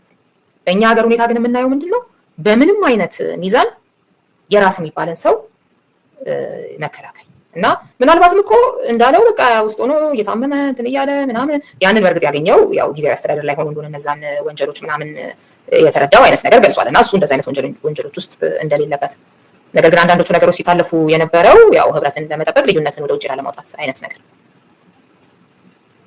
ይሄ እንትን ቢኖረን ኖሮ እንደዚህ አይነቱ ካራክተር ለበለው አስተሳሰብ ምናምን ቢኖረን ኖሮ ከየትም የመጣ ግፍ እንቃወማለሁ ከየትም የመጣ ወንጀል እንቃወማለሁ እዚህ አንደርስም ነበር። አሁንም መውጫችን እሱ ነው። እኔ አጋጣሚ አብሬው እሰራለሁኝ አብሬው ግፍን እቃወማለሁ ብዬ የተሰበሰብኩበት ቡድን ኖሮ እዛ ውስጥ በተለያየ አይነት መንገድ ግፍን የተቃወመ መስሎኝ የመጣው ለካ የያዘው አስተሳሰብ ወይም የሚፈልገው ነገር ሌላ ነው። እቃወማለሁ ከሚለው የበለጠ ግፈኛ፣ አምባገነን፣ አጭበርባሪ ምናምን ሆኖ ላገኘው እችላለሁ። እንደዛ ሆኖ ሳገኘው አብሬ እስከ መጨረሻው መሄድ አለብኝ። ከቻልኩኝ ጥቂት ከሆነ ያንን የማጽዳት ስራ መስራት፣ ካልሆነ ሳላቀው እንደው በውጭ በተለያየ አይነት መንገድ በሚሰጡ ፕሮፓጋንዳዎች ተታልዬ የገባሁበት ነገር ከሆነ ደግሞ በጣም ትንሹ ነገር ከመውጣት ይጀምራል። እንደሱ ነው እንጂ መሆን ያለበት በምንም ሂሳብ አንዴ እንትን ብዬበታለሁና ዲፌንድ እያደረኩት ነው አይባልም። ይሄንን የምለው የተለያየ ፖለቲካ ቡድኖች ውስጥ እውነት መስሏቸው የተለያዩ ስብስቦች ውስጥ እውነት ትግል ነው ብለው እውነት ሰብአዊ መብት ነው ብለው እውነት ለህዝብ ነው ብለው የሚቀላቀሉ ሰዎች አሉ፣ በሰላማዊ መንገድ በትጥቅ ትግል። ከዛ በኋላ ግን የትኛው ይመዝናል? እንደው ታግዬ ማጠራው ነገር ነው ያለው ስብስብ። ለዛ ከሆነ ያው ከውስጥ ፋይት ጀምሮ እነዛን እንዲወጡ ከማድረግ ጀምሮ ሲቻል ደግሞ ተጠያቂነትን ከማምጣት ጀምሮ መታገል፣ ካልሆነ መውጣትም አንድ ነገር ነው። ግን የምንሸፍነው ነገር ቶለሬት የምናደርገው ግን ምንድን ነው? እስከምን ድረስ ነው? የሀሳብ ልዩነት እንዳልኳቸው ሲጀምር መሸፈን ምናምን በሚባል ደረጃ የሚያውኛ ዲሞክራሲ ምናምን የሚባለው ነገር ስላልዘለቀ ነው እንጂ የሚገለጽም አይደለም። ልትወያይበት፣ ልትከራከርበት፣ የተሻለ ልታነሳ ወይም ደግሞ አይ በየአቋማችን እኔ ይህንን ነው የማስበው አንተ ይህንን ነው የምታስበው ተባብለን እንሄድበት የምንችለው ነገር። ወንጀል ሌላ ጉዳይ ነው። የጥላቻ ንግግር ሌላ ጉዳይ ነው። አንድን ህዝብ ከፍ አንዱን ዝቅ አድርጎ ማየት ሌላ ጉዳይ ነው። በእኩልነት አለማመን ሌላ ጉዳይ ነው። አምባገነንነት ሌላ ጉዳይ ነው። አሁን የምናየው ግን ምንድነው? ምንም አይነት ገዢው ፓርቲ ምንም አይነት ጥፋት ያጥፋ ከገዢው ፓርቲ የትኛውንም አይነት ስህተት ይሳሳት አንድ ሰው ደጋፊ ነኝ ብሎ ራሱን በሆነ መንገድ ካስቀመጠ በኋላ ይከላከልለታል። ግፍ ተፈጸመ ይከላከልለታል። እንደዚህ የፖለቲካ አቋም ተለዋወጠ ይከላከልለታል። እዚህ ጋር የገዢው ፓርቲ ተቋሚ ነኝ ብለው የተሰባሰቡ የተለያየ ቡድኖች ውስጥ ያሉ መሪዎች፣ የተለያዩ ግለሰቦች ጥፋት ያጥፉ፣ የጥላቻ ንግግር ያድርጉ፣ ተመሳሳዩን እዛ ጋር የሚታሰረውን ይሰሩ፣ እዚህ ጋር የሚገደለውንም ይግደሉ፣ ልክ እንደ ገዢው ፓርቲ ላይ እንደሚያነሱት ነገር ይከላከሉለታል። እንደውም ልክ አይደለም የሚለው ሰው ጠላታቸው ነው። በዚህ አይነት ሁኔታ የትም አንሄድም። ዝም ብለን ስንተኳኮስ ህይወት ሲጠፋ ንብረት ሲወድም ይቀጥላል። ግን የሚመጣ ጠብ የሚል ለህዝቡ ከህዝብ አንጻር ነው የምለው። አንድ ቡድን ለቆ ሌላ ቡድን ስልጣን ላይ ሊወጣ ምናምን ይችል ይሆናል ምናልባት። ግን የተሻለ ለህዝብ የሚበጅን ነገር ለማምጣት ግን የሆነ አይነት ካለንበት ሁኔታ ትንሽ ለወጥ የሚል አይነት ሰጥቶ መቀበል የሚባል ነገር የሚገባው አስፈላጊ ሆኖ ሲገኝ ሀሳብ መቀየር የሚችል አስፈላጊ ሆኖ ሲገኝ ከራሱ ጠባብ ጥቅም አይደለም። እውነት ትላንትና ያስኩት አቋም እዚህ ጋር ትንሽ ክፍተት ነበረበት በዚህ መረጃ ምክንያት። ስለዚህ እዚህ ጋር እንደዚህ ላስተካክል አይነትና እንደዛ ቢያስቡ የሀገር ጉዳይ ነው። መቼ የምላድርግ አብሬ መስራት አለብኝ። አብሬ መሰራው ግን ምን ላይ ነው? ቀይ መስመሬ ምንድን ነው? እንደሱ አይነት ክሊር የሆነ የእውነት ህዝብን የሚያስቀድም ስንጠየቅ ማናፍርበት የትም ቦታ ላይ ልንቆምለት የምንችለው ነገር ካልያዝን ጊዜዋን ብቻ የጊዜዋን ነገር ብቻ እያሰበን ከሄድን በጣም ችግር ነው። እሺ ጳውሎስ ሰላም ሪዮት የጌታቸውን ካለመጠይቅ ሙሉን ተከታትየዋለሁ። እኔ ገረመኝና ራሴን ስጠይቅ የነበረው ጌታቸው እዚህ ኢንተርቪው ላይ ምን ለማትረፍ ነው የመጣው? አዎ የብዙዎች ጥያቄ ነው። አንድ የተረዳሁት ነገር ግን የኛ ሀገር ፖለቲከኞች ምን ያህል በከንቱ አሮጋንስ የተሞሉ እንደሆነ ነው። ሌላው የሚያሳፍረው ግን አብይን ለመከላከል የሄደበት ርቀትና በዛው ልክ ግን እነደመቀና የወልቃይትን ጉዳይ ለማውገዝ የፈጠነበት ነገር ነው። እውነተኛ ቢሆን ከእነሱ ጋር ከወር በፊት የቆመበትን የሰላም መንገድ ቆሞ ዲፌንድ ማድረግ ነበረበት ብሏል። አዎ እዛ ጋር የተጠነቀቀውን ያህል የጠቅላይ ሚኒስትሩን እነ ኮሎኔል ደመቀ ጋር ሲመጣ እንግዲህ አብሮ የመስራት ጉዳይ ከሆነና ባይወድም ማለት ነው ያ ከሆነ መንገዱ የግድ ቦታው ላይ ካሉ ሰዎች ጋር ከሆነ ይሄኛውስ ነገር አያሳስበውም ወይ? ይሄኛውስ ላይ ለምን ፈጣን ነው የሚለው ልክ ነው፣ መጠየቅ ያለበት ጥያቄ ነው። እሺ በጌቾ ውስጥ ያየሁት የብልጽግና ሚዘው የሚጨብጧቸው ለሁለተኛ ጊዜ ዓለምን ለማታለል ሲሞክሩ መያዛቸውን ነው ብሏል። እንግዲህ ለምንድን ነው የብልጽግና ብቻ ተደርጎ የሚታየው?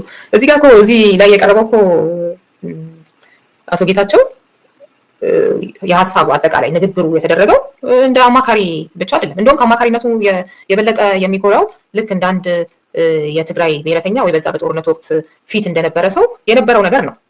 ስለዚህ እዛ ጋር የነበረው ጥያቄም ጭምር ጄኖሳይድን በተመለከተ ጭምር የሚታይበት ነገርም ነው የሆነው። በዛ መልኩም ነው ያየሁት።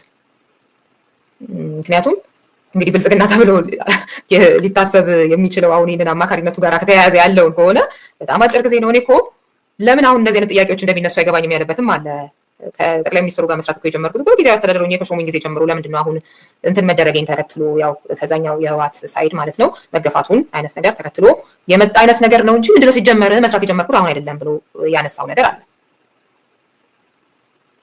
ስለዚህ የትኛው ጋር ነው ማለት ነው አሁን የብልጽግና አሁን ይሄ ውርደት ከሆነ የብልጽግና ውርደት ብቻ ነው ተብሎ ሊታይ የሚችለው? ፍሪደም ቢነግሩኝ ደስ ይለኛል። ምክንያቱም በዛን ወቅት የነበሩት ናሬቲቮች ጭምር እንዲፈተሹ የሚያደርግ በነፃ አይምሮ ለሚያስብ ማለት ነው ከሆነ ያኔ የተሰራው ጄኖሳይድ ተፈጽሟል ብለው የሚያምኑ ሰዎች ትግራይ ላይ ብቻ ብለው በተለይ ወይንም ደግሞ የጦር ወንጀሎች እንደዚህ እያለን እንደየአይነታቸው ብንሄድ አይ አማራና አፋር ክልልም እኮ እንደዚህ ተደርጎ ነበረ ተብሎም የተጠየቀበትና አቶ ጌታቸው ያኔ አናንቆ ያለፈውን ነገር አሁን ግን ያው ተጠያቂነትም እንዳለ የታየበት ያም ጉዳይ እንደሌላው ደመቅ ብሎም ባይሆንም የተነሳበትም ነገር ነውና እንደ አማካሪነት ብቻ አይደለም ያለው ሲጠየቅም የነበረውና ብዙ ነገሮችን የሚፈትሽ ነገር ነው።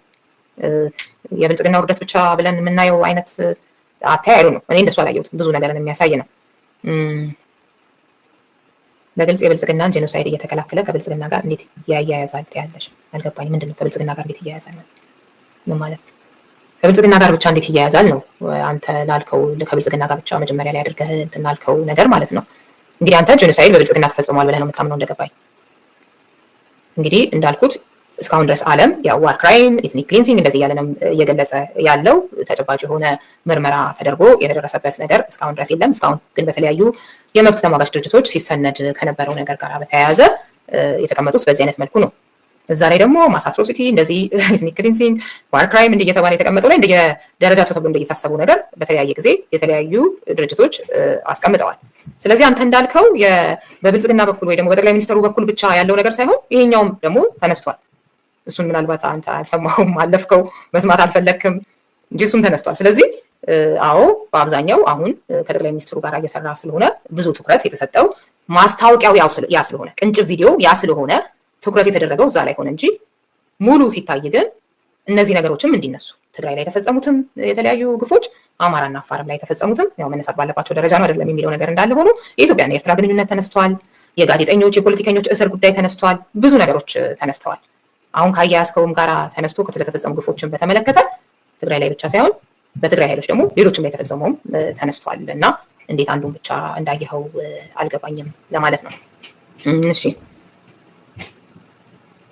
to be forever Hilario why is Western still thinks Amhara's people or politicians are the supporters of imperialist or the group who wants to bring back imperialist system እንግዲህ እንደገባኝ አንዱን ጥያቄ ግን ብዙ ጊዜ አይጻፉት to be forever የሚል የሚጽፉ ለሌሎቻችሁም ማለት ነው የሌሎቹን እንትን ይሸፍናል። ስለዚህ ላጠፋው እገደዳለሁኝና ታጠፋውም ደግሞ እናንተም አብራችሁ ልትሰናበቱ ትችላላችሁ። ስለዚህ ምንም አይነት ጥሩም ሐሳብ ይሁን የመወያያም ጥያቄ ይሁን ምንም ይሁን አንድ ጥያቄ አንድ ሐሳብ 10 ጊዜ አትጻፉ። ምክንያቱም የሌሎቹንም ኮሜንቶች ማየት ስላለብኝ ማለት ነው።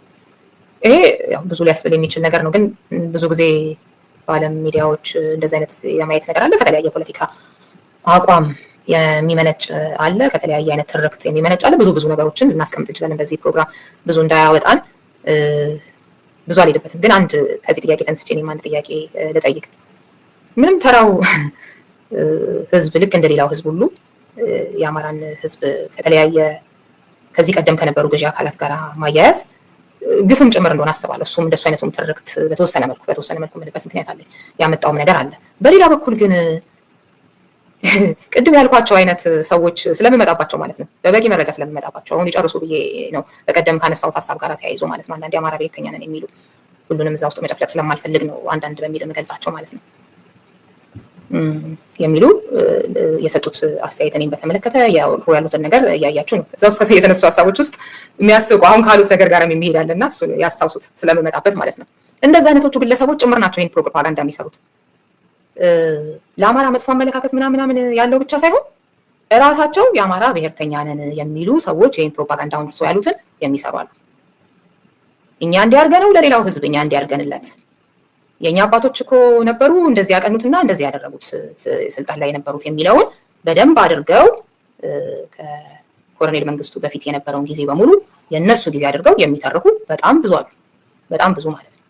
ኢቭን አታክሲ ያደርጉ አልኳቸው እኮ ወደ ዘር ቆጠራ ምናምን ሄደው ሌላው ዘር እንግዲህ እነሱ የንጉሳውያን ሌላው ዘር ያነሰ ነው የንጉስ መሆን ከፍ ያደርጋል አያደርግም እሱ ራሱን የቻለ ነው ብዙ የሚያስብል አንዱ ይሄንን ፕሮፓጋንዳ በዚህ ዘመን በፊትም የነበረ ነገር ነው። ያንን ለመቀልበስ ከመስራት ይልቅ ምን የገዢው መደቡ በአብዛኛው የማን ነበር ለምን ሆነ ምናምን ብሎ መነጋገር ይቻላል። ውይይት ክርክር ሊደረግበት የሚያስፈልገውም ጉዳይ ነው አንዱ የታሪካችን ጉዳይ ስለሆነ። ግን እንደው አማራ ሲባል ቶሎ ብሎ አሁን እንዳልከው ስለ ፖለቲከኞች ብቻ ሳይሆን ህዝቡን ሁሉ ጭምር እንደዚህ ማያያዙ ግን ከየት መጣ የሚለው ግን በዚህ ዘመን ጭምር እንዲገፋበት እንዲቀር ሳይሆን እንዲገፋበት የሚያደርጉ የሚገርም አይነት ሌላውን ህዝብ አሳንሰው የሚገልጹ እነሱን ደግሞ እንዳልኩት እንዴት አድርገው ነው የሚገልጹት ሲባል ራሳቸውን የሚያያይዙት ከነማን ጋር ነው? በቃ ያኔ እኮ ኢትዮጵያ የኛ ሰዎች ሲገዟት በጣም እንትን ነበረች። ከዛ በኋላ እንትና ሲሆኑ ደግሞ ማስተዳደር አይችሉ ምናምን እኮ በግልጽ እኮ ነው የሚባለው። ያንን ይዘው እኮ ነው ጠቅላይ ሚኒስትሩን ለማነሳሳትም ይሁን ለምንም ይሁን የተጠቀሙበት ማለት ነው። ስለዚህ አንዱ ራሳቸው ናቸው ማለት ነው። ራሳቸው ለዚህ ህዝብ እናስባለን ብለው ግን ደግሞ ፕሮፓጋንዳው እንደጸና እንዲቀር የሚያደርጉት ራሳቸው ናቸው የሚለውን ግን ላሰምርበት ፈልጋለሁ። ለዚህም ከበቂ በላይ ብዙ ማረጋገጫ ስላለ ማለት ነው። በራሳቸው ንግግር አሁን አቶ ጌታቸው በራሱ ንግግር አይደለ እንደዚህ እየተያዘ ያለው እንደዛ በራሳቸው ንግግር ሊያዙ የሚችሉት። ከዛ ደግሞ መጥፎ ትርክት አማራ ላይ ተሰራበት እንዲና እንዳተባለ ሲሉ ትሰማቸዋላችሁ። ያ መጥፎ ትርክት ያሉትን ወስዳችሁ እነሱ የሚሉት እኮ ነው እነሱ እንደ ኩራት አድርገው የሚናገሩት ማለት ነው። እዚህ በጣም ብዙ ያልጠራ ነገር አለና አንዱ እሱ ነው ልል እፈልጋለሁ። እሱ ላሰምርበት እፈልጋለሁ። ሌላውን ሌላ ጊዜ እመጣበታለሁ። እሺ ዮሴፍ ጦርነቱ ላይ የነበረው ጌታቸውና አሁን ያለው ጌታቸው ይለያያሉ። አሁን ቢያንስ ለሰላም ሲል ለሚናገረው ነገር ኃላፊነትና ማስረጃ ያስፈልገዋል። ጋዜጠኛው ግን አቋም ይዞ የመጣ ነው የሚመስለኝ ብሏል። አቋም ይዞ የመጣ መሆኑን ይታያል በብዙ ነገር ብዬ አስባለሁ። እኔም መግቢያ ላይ የተወሰነ ነገር ለማንሳት ሞክሬያለሁኝ። ግን ጦርነቱ ላይ ያለውና ጌታቸው አሁን ይለያያሉ። ይለያያሉ ግን የፈለገ ቢለያዩ በዛ መጠን ደግሞ መለያየት ነበረባቸው ወይ? ኃላፊነት በተገቢ ሁኔታ የሚወስድ ሰው ቢሆን ኖሮ የሚለውንም መጠየቅ ያስፈልጋል። ለምን ከጦርነቱ ውጪም በፊትም የሚላቸው የነበሩ ያልተገቡ ነገሮች ስላሉ ትንሽ አብዟል ብዬ የገለጽኩት ማለት ነው እንጂ ልክ ነው፣ ሰው ሊለወጥ ይችላል። ከዛ ሁሉ ጦርነት በኋላ እንደውም አለመለወጥ እኮ ነው የሚገርመው።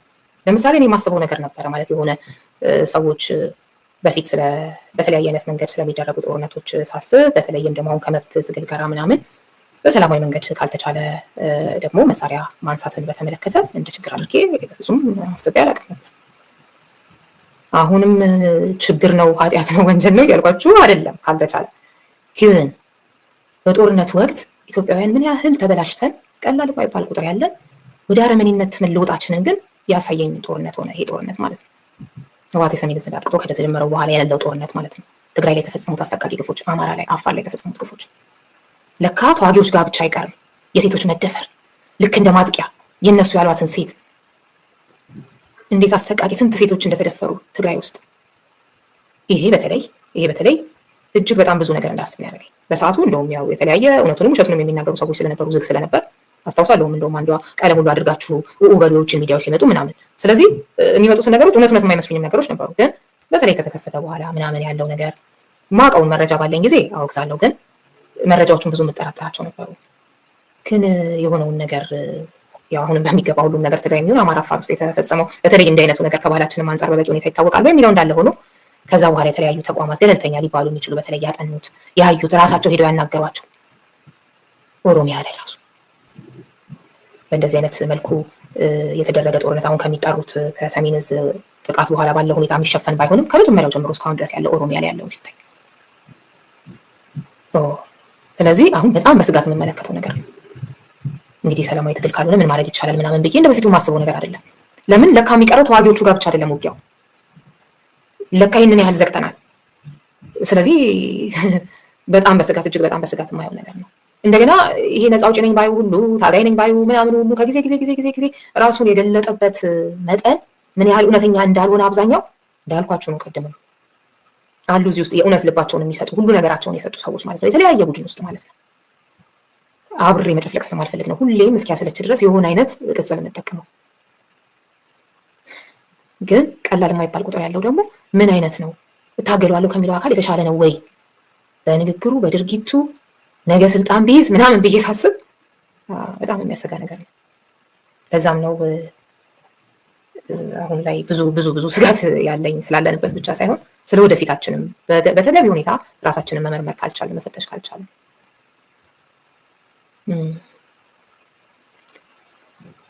ቢማን ዩናይትድ ሪዮት ለእነዚህ አይምሮ መካን ሰዎች ቦታ ተስጫቸው በጥላቻ ታውረው የሚዘላብዱት ብዙ ነው ብሏል። ግን እኔም እንደሱ እያልኩ አልፈው ነበር ማለት ያው የቪወር ጉዳይም ነው የሆነ ነገር አስገባችለት ምናምን ተብሎ እንትን የመሰብሰብ ነው። በተለይ እነዚህ ሚዲያው ላይ ያሉት እንደገናም ዝም ብሎ ጥላቻና ትምክህት ሙሉ አለበት። አሳያቸዋለሁ እሱን በላይ ትምክህት ሙሉ እንዳለበት ማለት ምናምን ብዬ አልፈው ነበር። ግን በጣም ብዙ የዋህ ሰዎች አሉ ለካ ሪዮት አዝነናል እንደዚህ አልሽ ብለው እንደዚህ አልሽ ያሉትን እዛ የሰሙት ነው እንጂ እኮ እኔ ያልኩት ነገር አይደለም። እኔ ያልኩት ግልጽ የሆነ ነገር በእሳት አቃጥላቸዋለሁኝ የሚለውን ንግግር ነው የተቃወመው። መቼ የምቃወመዋለሁ ደግሜ ደጋግሜ እንደሱ አይነቱ ነገር ስለሆነ እጅ ቆረጣ ሌላ ነገር ላይ ተመንዝሮ የምናየው እንደሱ አይነቱ ከኔ የተለየ ሐሳብ ያለው ባንዳ ይሄን የሚከፋፍል እና ማንን ነው እንደዛ እየታዩ ያሉት የሚለው እኮ እዛው ውስጥ ያሉ ለዛውም እኮ የሚገርመው ፋኖች ሆኖ በሐሳብ የተለዩ ሰዎች ናቸው በዛ ደረጃ የሚገለጹት። ለሱ ማሳያ ብዙ ነገሮች አሉ። ከነማን ጋር ነው ውጊያዎቹ ሲደረጉ የነበረው የሚለው ያንን አንስቶ ልክ እንደ አማራ ጠላት ምናምን ከዛ የተሰሩት ፕሮግራሞች አንዳንዶቹ ያልተባለ ተባለ ተብለው ማለት ነው። ያልኩት ላይ ማውገዝ አንድ ነገር ነው። እኔ ለእምነቴ እቆማለሁ። ልክ አይደለም የሚወገዝ ነገር ነው። ያልተባለ ሁሉ ግን ያሉ ሰዎች አሉ። ከዛ ያንን ይዘው አንዳንድ ሰዎች ማጠብቋቸው ሰዎች አንዳንዱ ዶክተር ፕሮፌሰር የሚባሉ ሪዮት እንደዚህ ያልሽ አዝናለሁ እንዴ መጀመሪያ ብላለችው አይቀድምም ወይ? ዋናው ቪዲዮ ላይ ሄዶ ማየት አይቀድምም ወይ? ምን አይነት በቃ ማንም የሚነዳው ሰው ብዙ እንደሆነ ለዛውም ደግሞ ከፍተኛ ዩኒቨርሲቲ ምናምን ውስጥ ሳይቀር እዚህ ሀገር አስተማሪ ምናምን የምትሉት ሁሉ ሰው ሁሉ እና አንዳንዱን በቃ ይገርመኝና የሆነ የትዝብት ምናምን መልስ መመለስ ራሱ ማለት ነው። ከዛ ግን በቅንነት መቼም ይሄ ድክመት ሆኖ የማሰብ ችሎታን ጥያቄ ምልክት ውስጥ የሚከት ድክመት ሆኖ ግን በቅንነት ለሚጠይቁ ሰዎች ደግሞ ትንሽ ማብራሪያ ስለሚያስፈልግ የሰዎቹንም ህዝብ ደግሞ እንደዚህ እያደረጉ እኔ መቼም ቢሆን ጸረ አማራ ነኝ፣ ጸረ ትግራይ ነኝ፣ ጸረ ኦሮሞ ነኝ፣ ጸረ ጉራጌ፣ ጸረ የፈለጉትን ጸረ እያደረጉ ጸረ ኢትዮጵያ ይሁን በተለያየ ጊዜ የተለያዩት ተብያለሁ። አይዶን ኬር ብሆን ነው የሚሰማኝ ነበር። እንዳልሆን ደግሞ አንደኛ ባህሪ አይደለም፣ ሁለተኛ የፈለገ ከአንድ ሰው ከምናምን ከግሩፕ እንደዚህ ጠላት እያሉ ከሚያቀነቅኑት ተነስቼ እንደሱ አይነት ሜንታሊቲ እንዳላደበር ለምን አንዳንድ ሰዎች እንደዛ ሆኗል። ጥጉን ሄደዋል። የሆነ ነገር ሲገፉ የሆነ ነገር ካለ ስም ሲሰጣቸው እዛኛው ጋር ታገኟቸዋላችሁ። በንዴት በቁጭት ራስን ለመከላከል ለምናምን እሱን ሁሉ ሳላደርግ ቦታዬ ላይ ነኝ። እግዚአብሔር ረድቶኝ ማለት ነው እንጂ ነገሩ እኮ እንደ ጸረ ለአንዳንድ ሰው እውነትም ጸረ የሚያደርግ ነገር እኮ ነው የሚደረገው ማለት ነው። እኔ ግን እለያለሁ። ህዝብንና የሆነ አክቲቪስትን የሆነ የሚዲያ ሰውን የሆነ ፖለቲከኛ እለያለሁ። ኢቨን የሚሉትን ሁሉ እንኳን በጥላቻ ይላያቸው አልፈልግም። ለምን ዝም ብሎ እንዳልኳቸው የሆነች ቁንጽል ቪዲዮ ይዞ ወይ ያልተባለ ነገር ይዞ አለች ሲባል ሰምቶ ከዛ በኋላ መጥቶ የሚጠላችሁ መጥቶ ጸረ ምናምን የሚል ሰው አለ።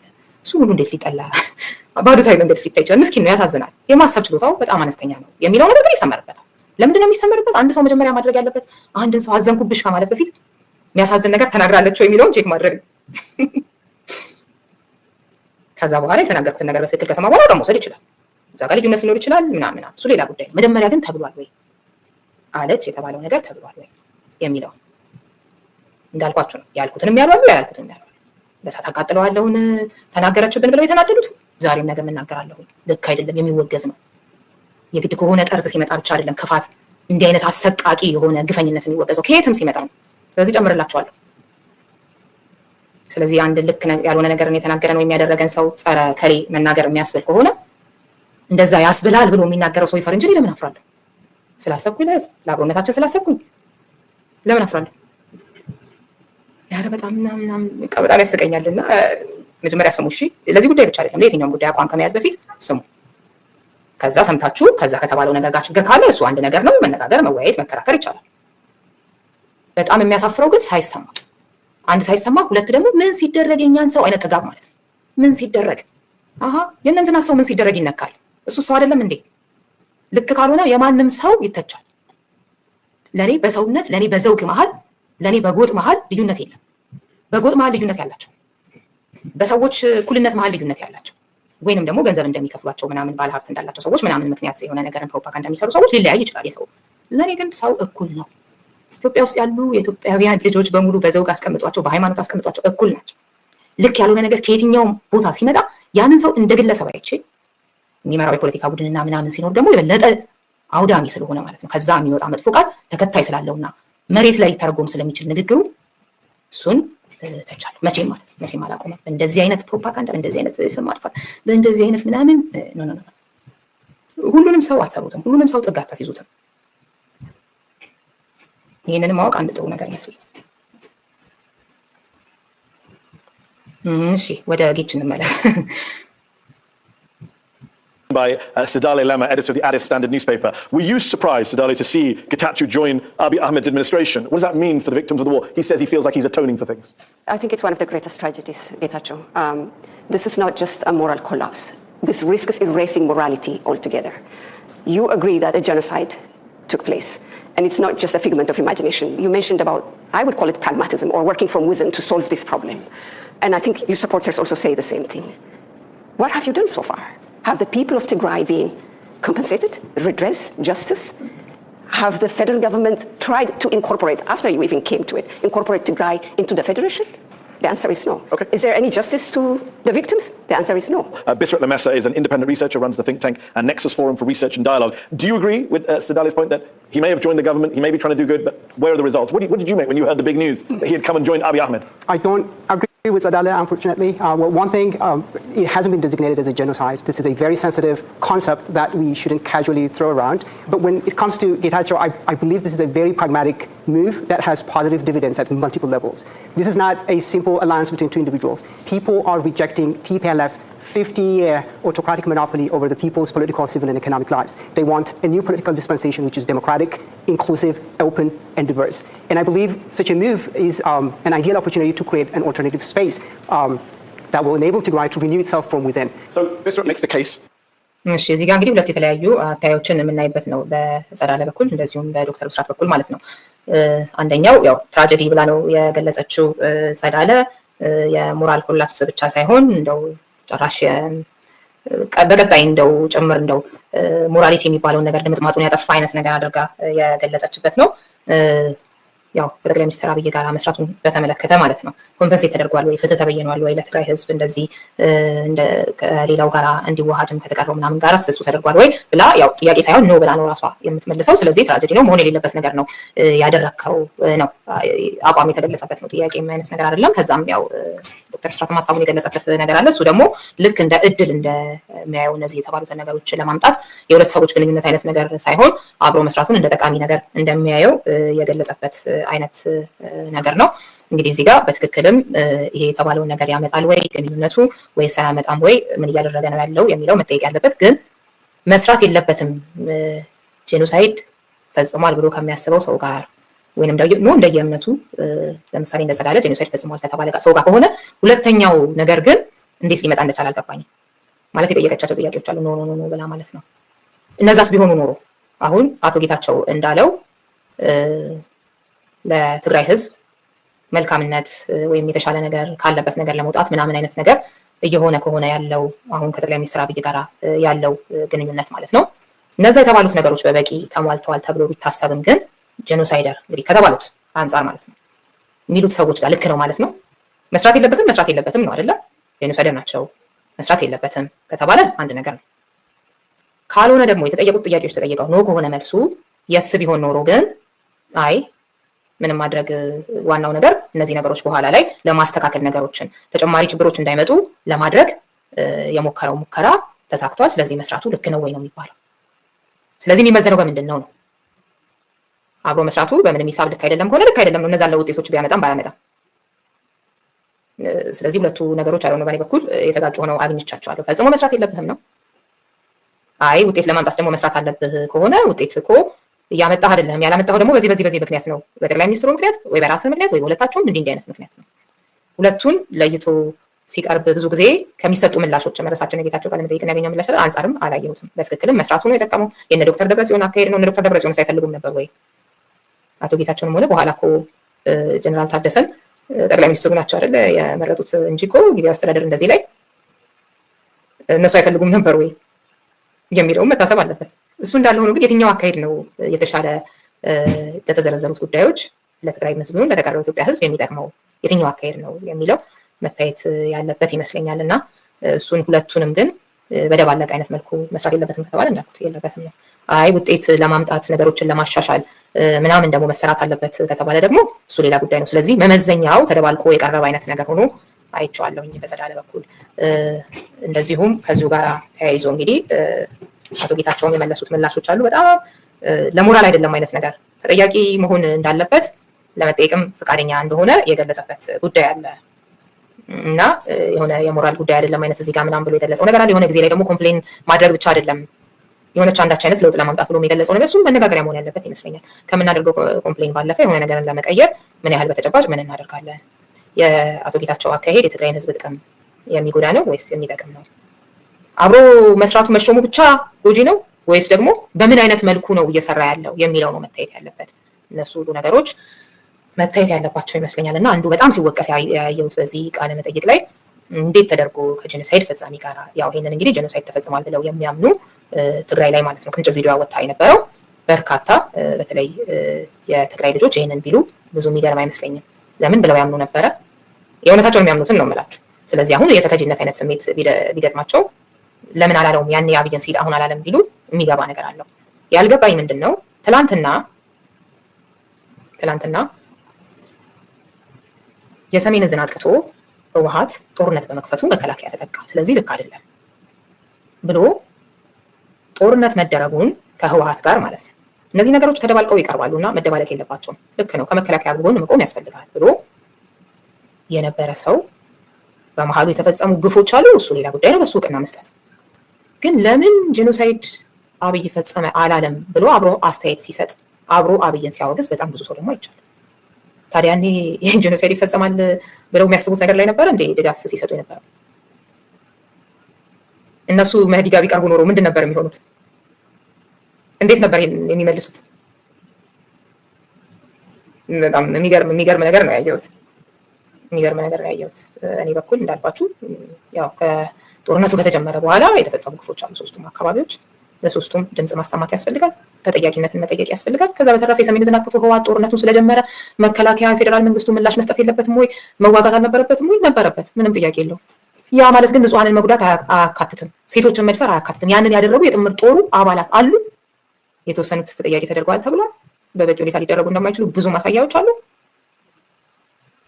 እነሱ ለፍርድ መቅረብ አለባቸው። በህወሓት በኩልም አማራና አፋር ላይ የፈጸሙትም እንደዛ ነው ማለት ትላንትም ዛሬ የገባኝ ነገር ከትላንቱ የበለጠ አለ። ለምን እንዳልኳችሁ ምን ያህል ጨካኝነት፣ ምን ያህል አረመኔነት ስር ሰዷል። ውጊያዎች እኮ በጣም ውጊያ ሲባል በፊት እንደማሰብ አይነት ነገር አይደለም። ኢትዮጵያ ውስጥ ተዋጊዎች ጋር ብቻ የሚቀር ነገር ሳይሆን ለካ እንደዚህም አይነት የሞራል ውድቀት ውስጥ ደርሰናል፣ አሳፋሪዎች ሆነናል የሚለውን ያየሁበት ነው። በፊት ያልነበረኝ አይነት ግንዛቤ ያገኘሁበት ነው። እሱ ነው አዲሱ ነገር።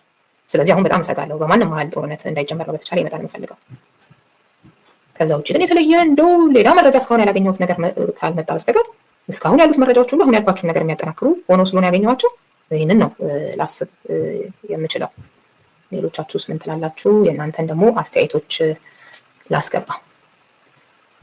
እስክንድር ዳዊት ነው ካኒ ፖይንት አን ኢሹ ኦን ዊች ጌታቸው ሹድ ቢ አፕሪሺየትድ። መደነቅ ያለበትን አንድ ነገር ምናልባት አሁን ስለገቡ ይሆናል ወይም ደግሞ አንድ ለሶስት ብዬ ስላላስቀመጥኩት ይሆናል እንጂ በየመሀሉ እኮ መተቸትም ሆነ ልክ ነው መባል ያለበት ሊወሰድ የሚገባው ሆነ ሊጣል የሚገባውን ነገር ነው ለመጠቀም እየሞከርኩ ያለሁት። ምናልባት ያኛው በዝቶ ከሆነ ልክ ነው። ያው የበዛውም ነገር ትናንትና በጣም ብዙ ከዚህኛው ተቃራኒ ነገሮችን በተለይ ከጠቅላይ ሚኒስትሩ አንጻር ሲል እንደነበረ ሰው ሊጠየቁ የሚችሉ ጥያቄዎች ይኖራሉ። ግን ዝም ብዬ አላለፍኩት ከመቅረቡ ጀምሮ ማለት ነው። በዚህ መልኩ ፖዚሽኑ ዲፌንድ ለማድረግ ከመሞከሩ ጀምሮ ሌሎች በሱ ቦታ ላይ ቢሆኑ ኖሮ እውነት ይሆን ነበር ወይ ከሚለው ጭምር እሱን ጭምር አፕሪሼት በማድረግ ነው የጀመርኩት።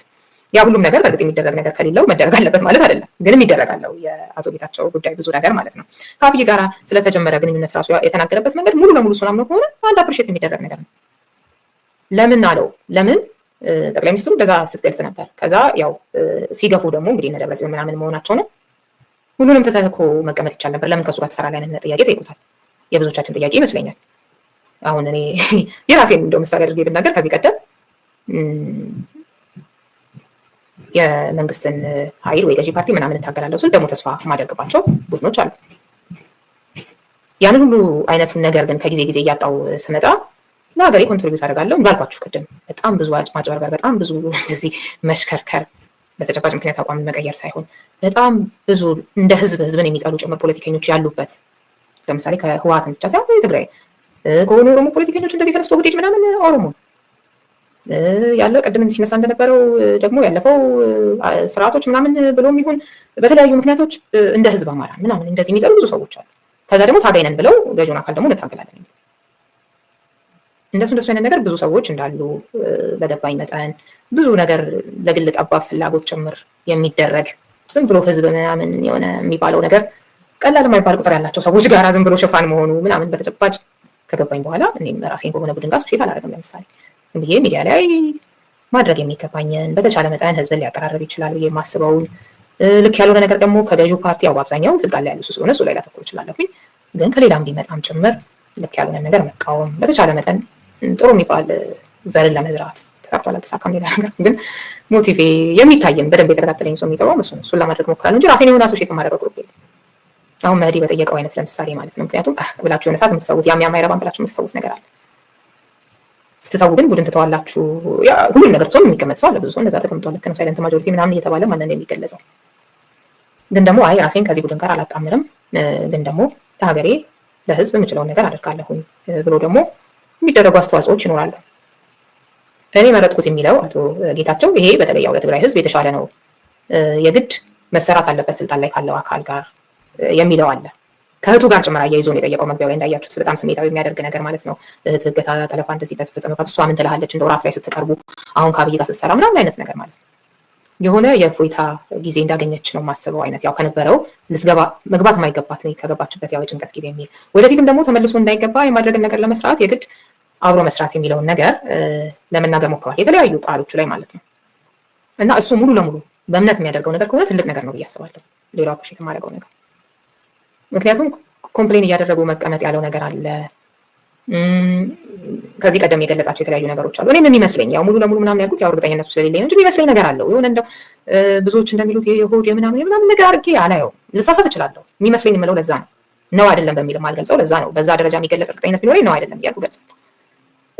የሆነ ጊዜ እያለቀሰ ጋርዶቹ እንዴት የዩኒቨርሲቲ ተማሪዎች የነበሩ እንደተመቱ በድሮ እሱ እንዴት እንደተረፈ ምናምን የገለጸበት ነገር አለ።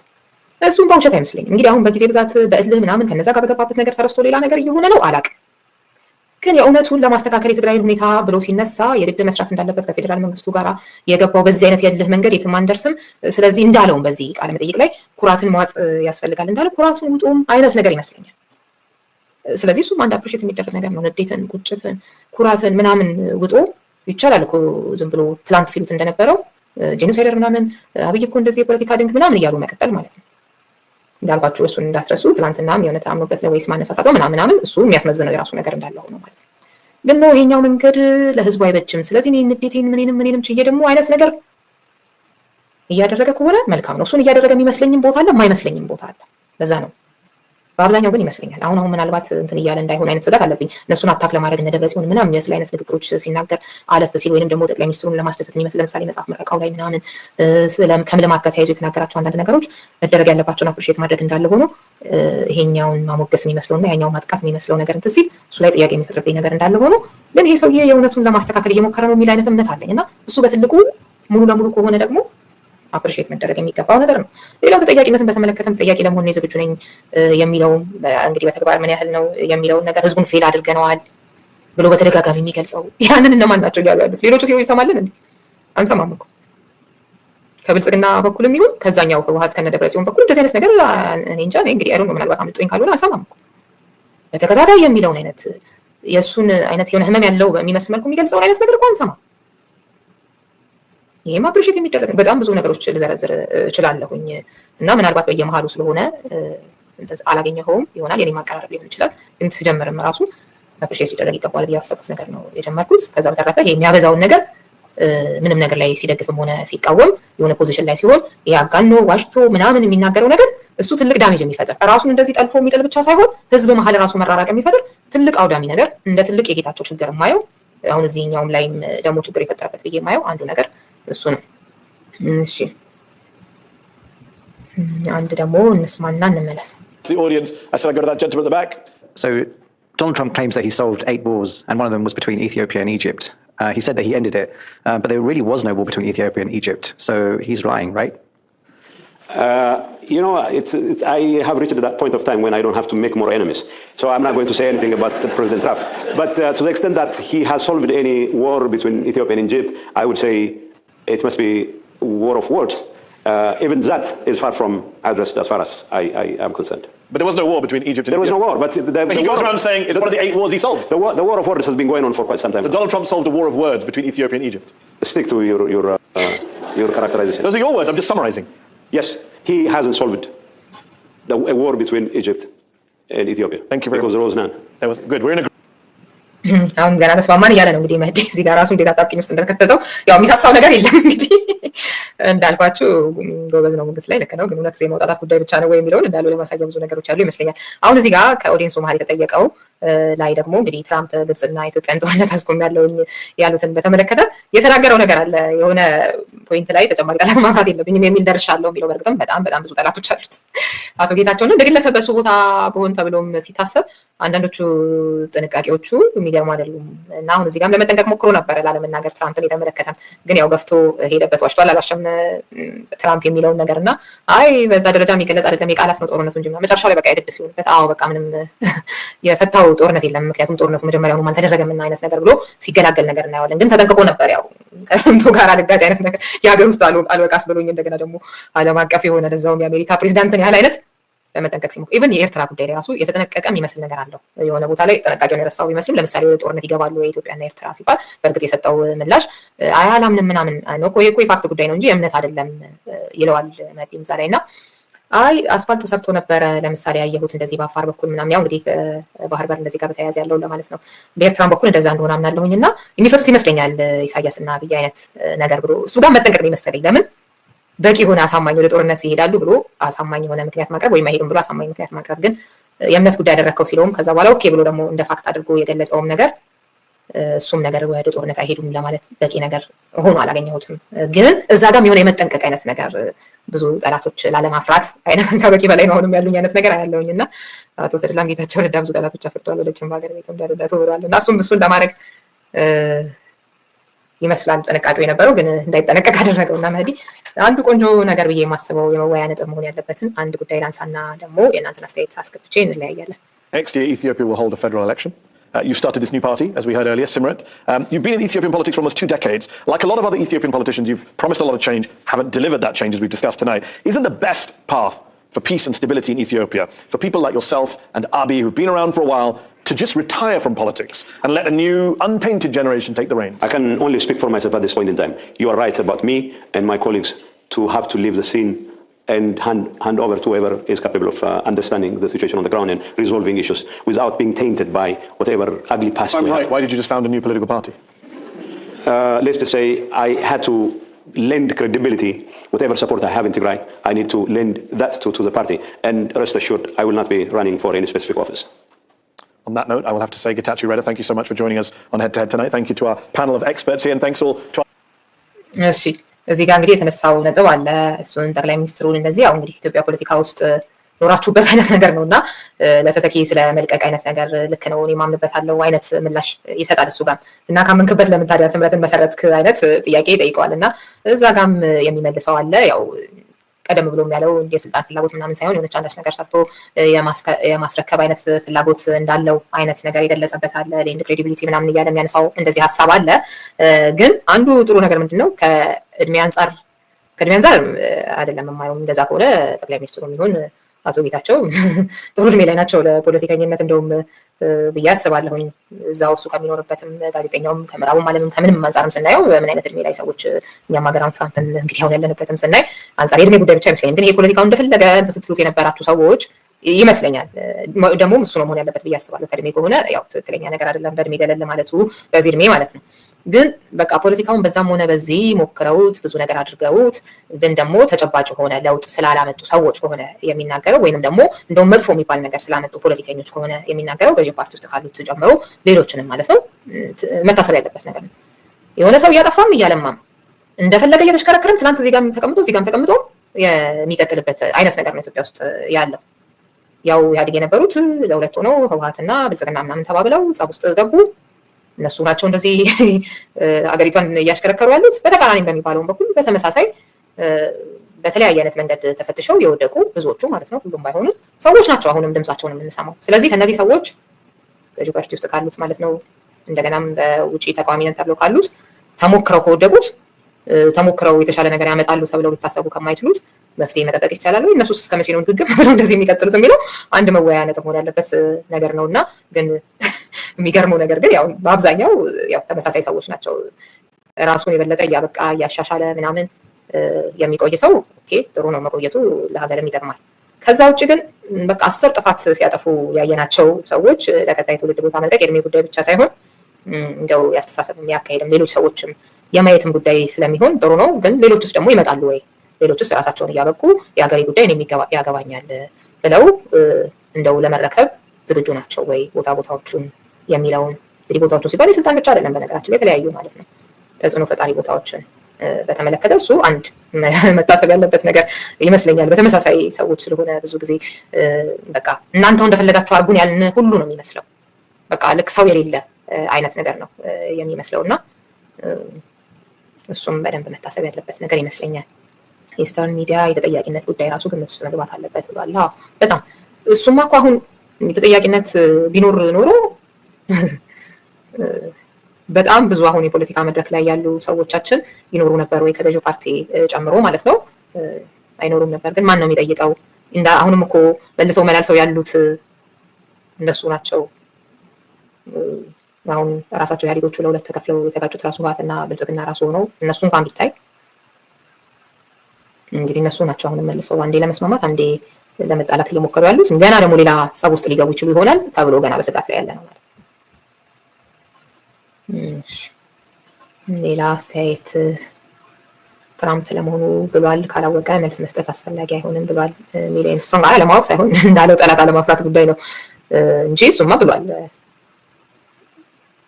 ያው የከፈቷቸው ችግሮች ሀገራዊ ችግሮች ሲዘረዝሩ ኢትዮጵያና ግብጽንም ብለዋል። እሱማ እሺ።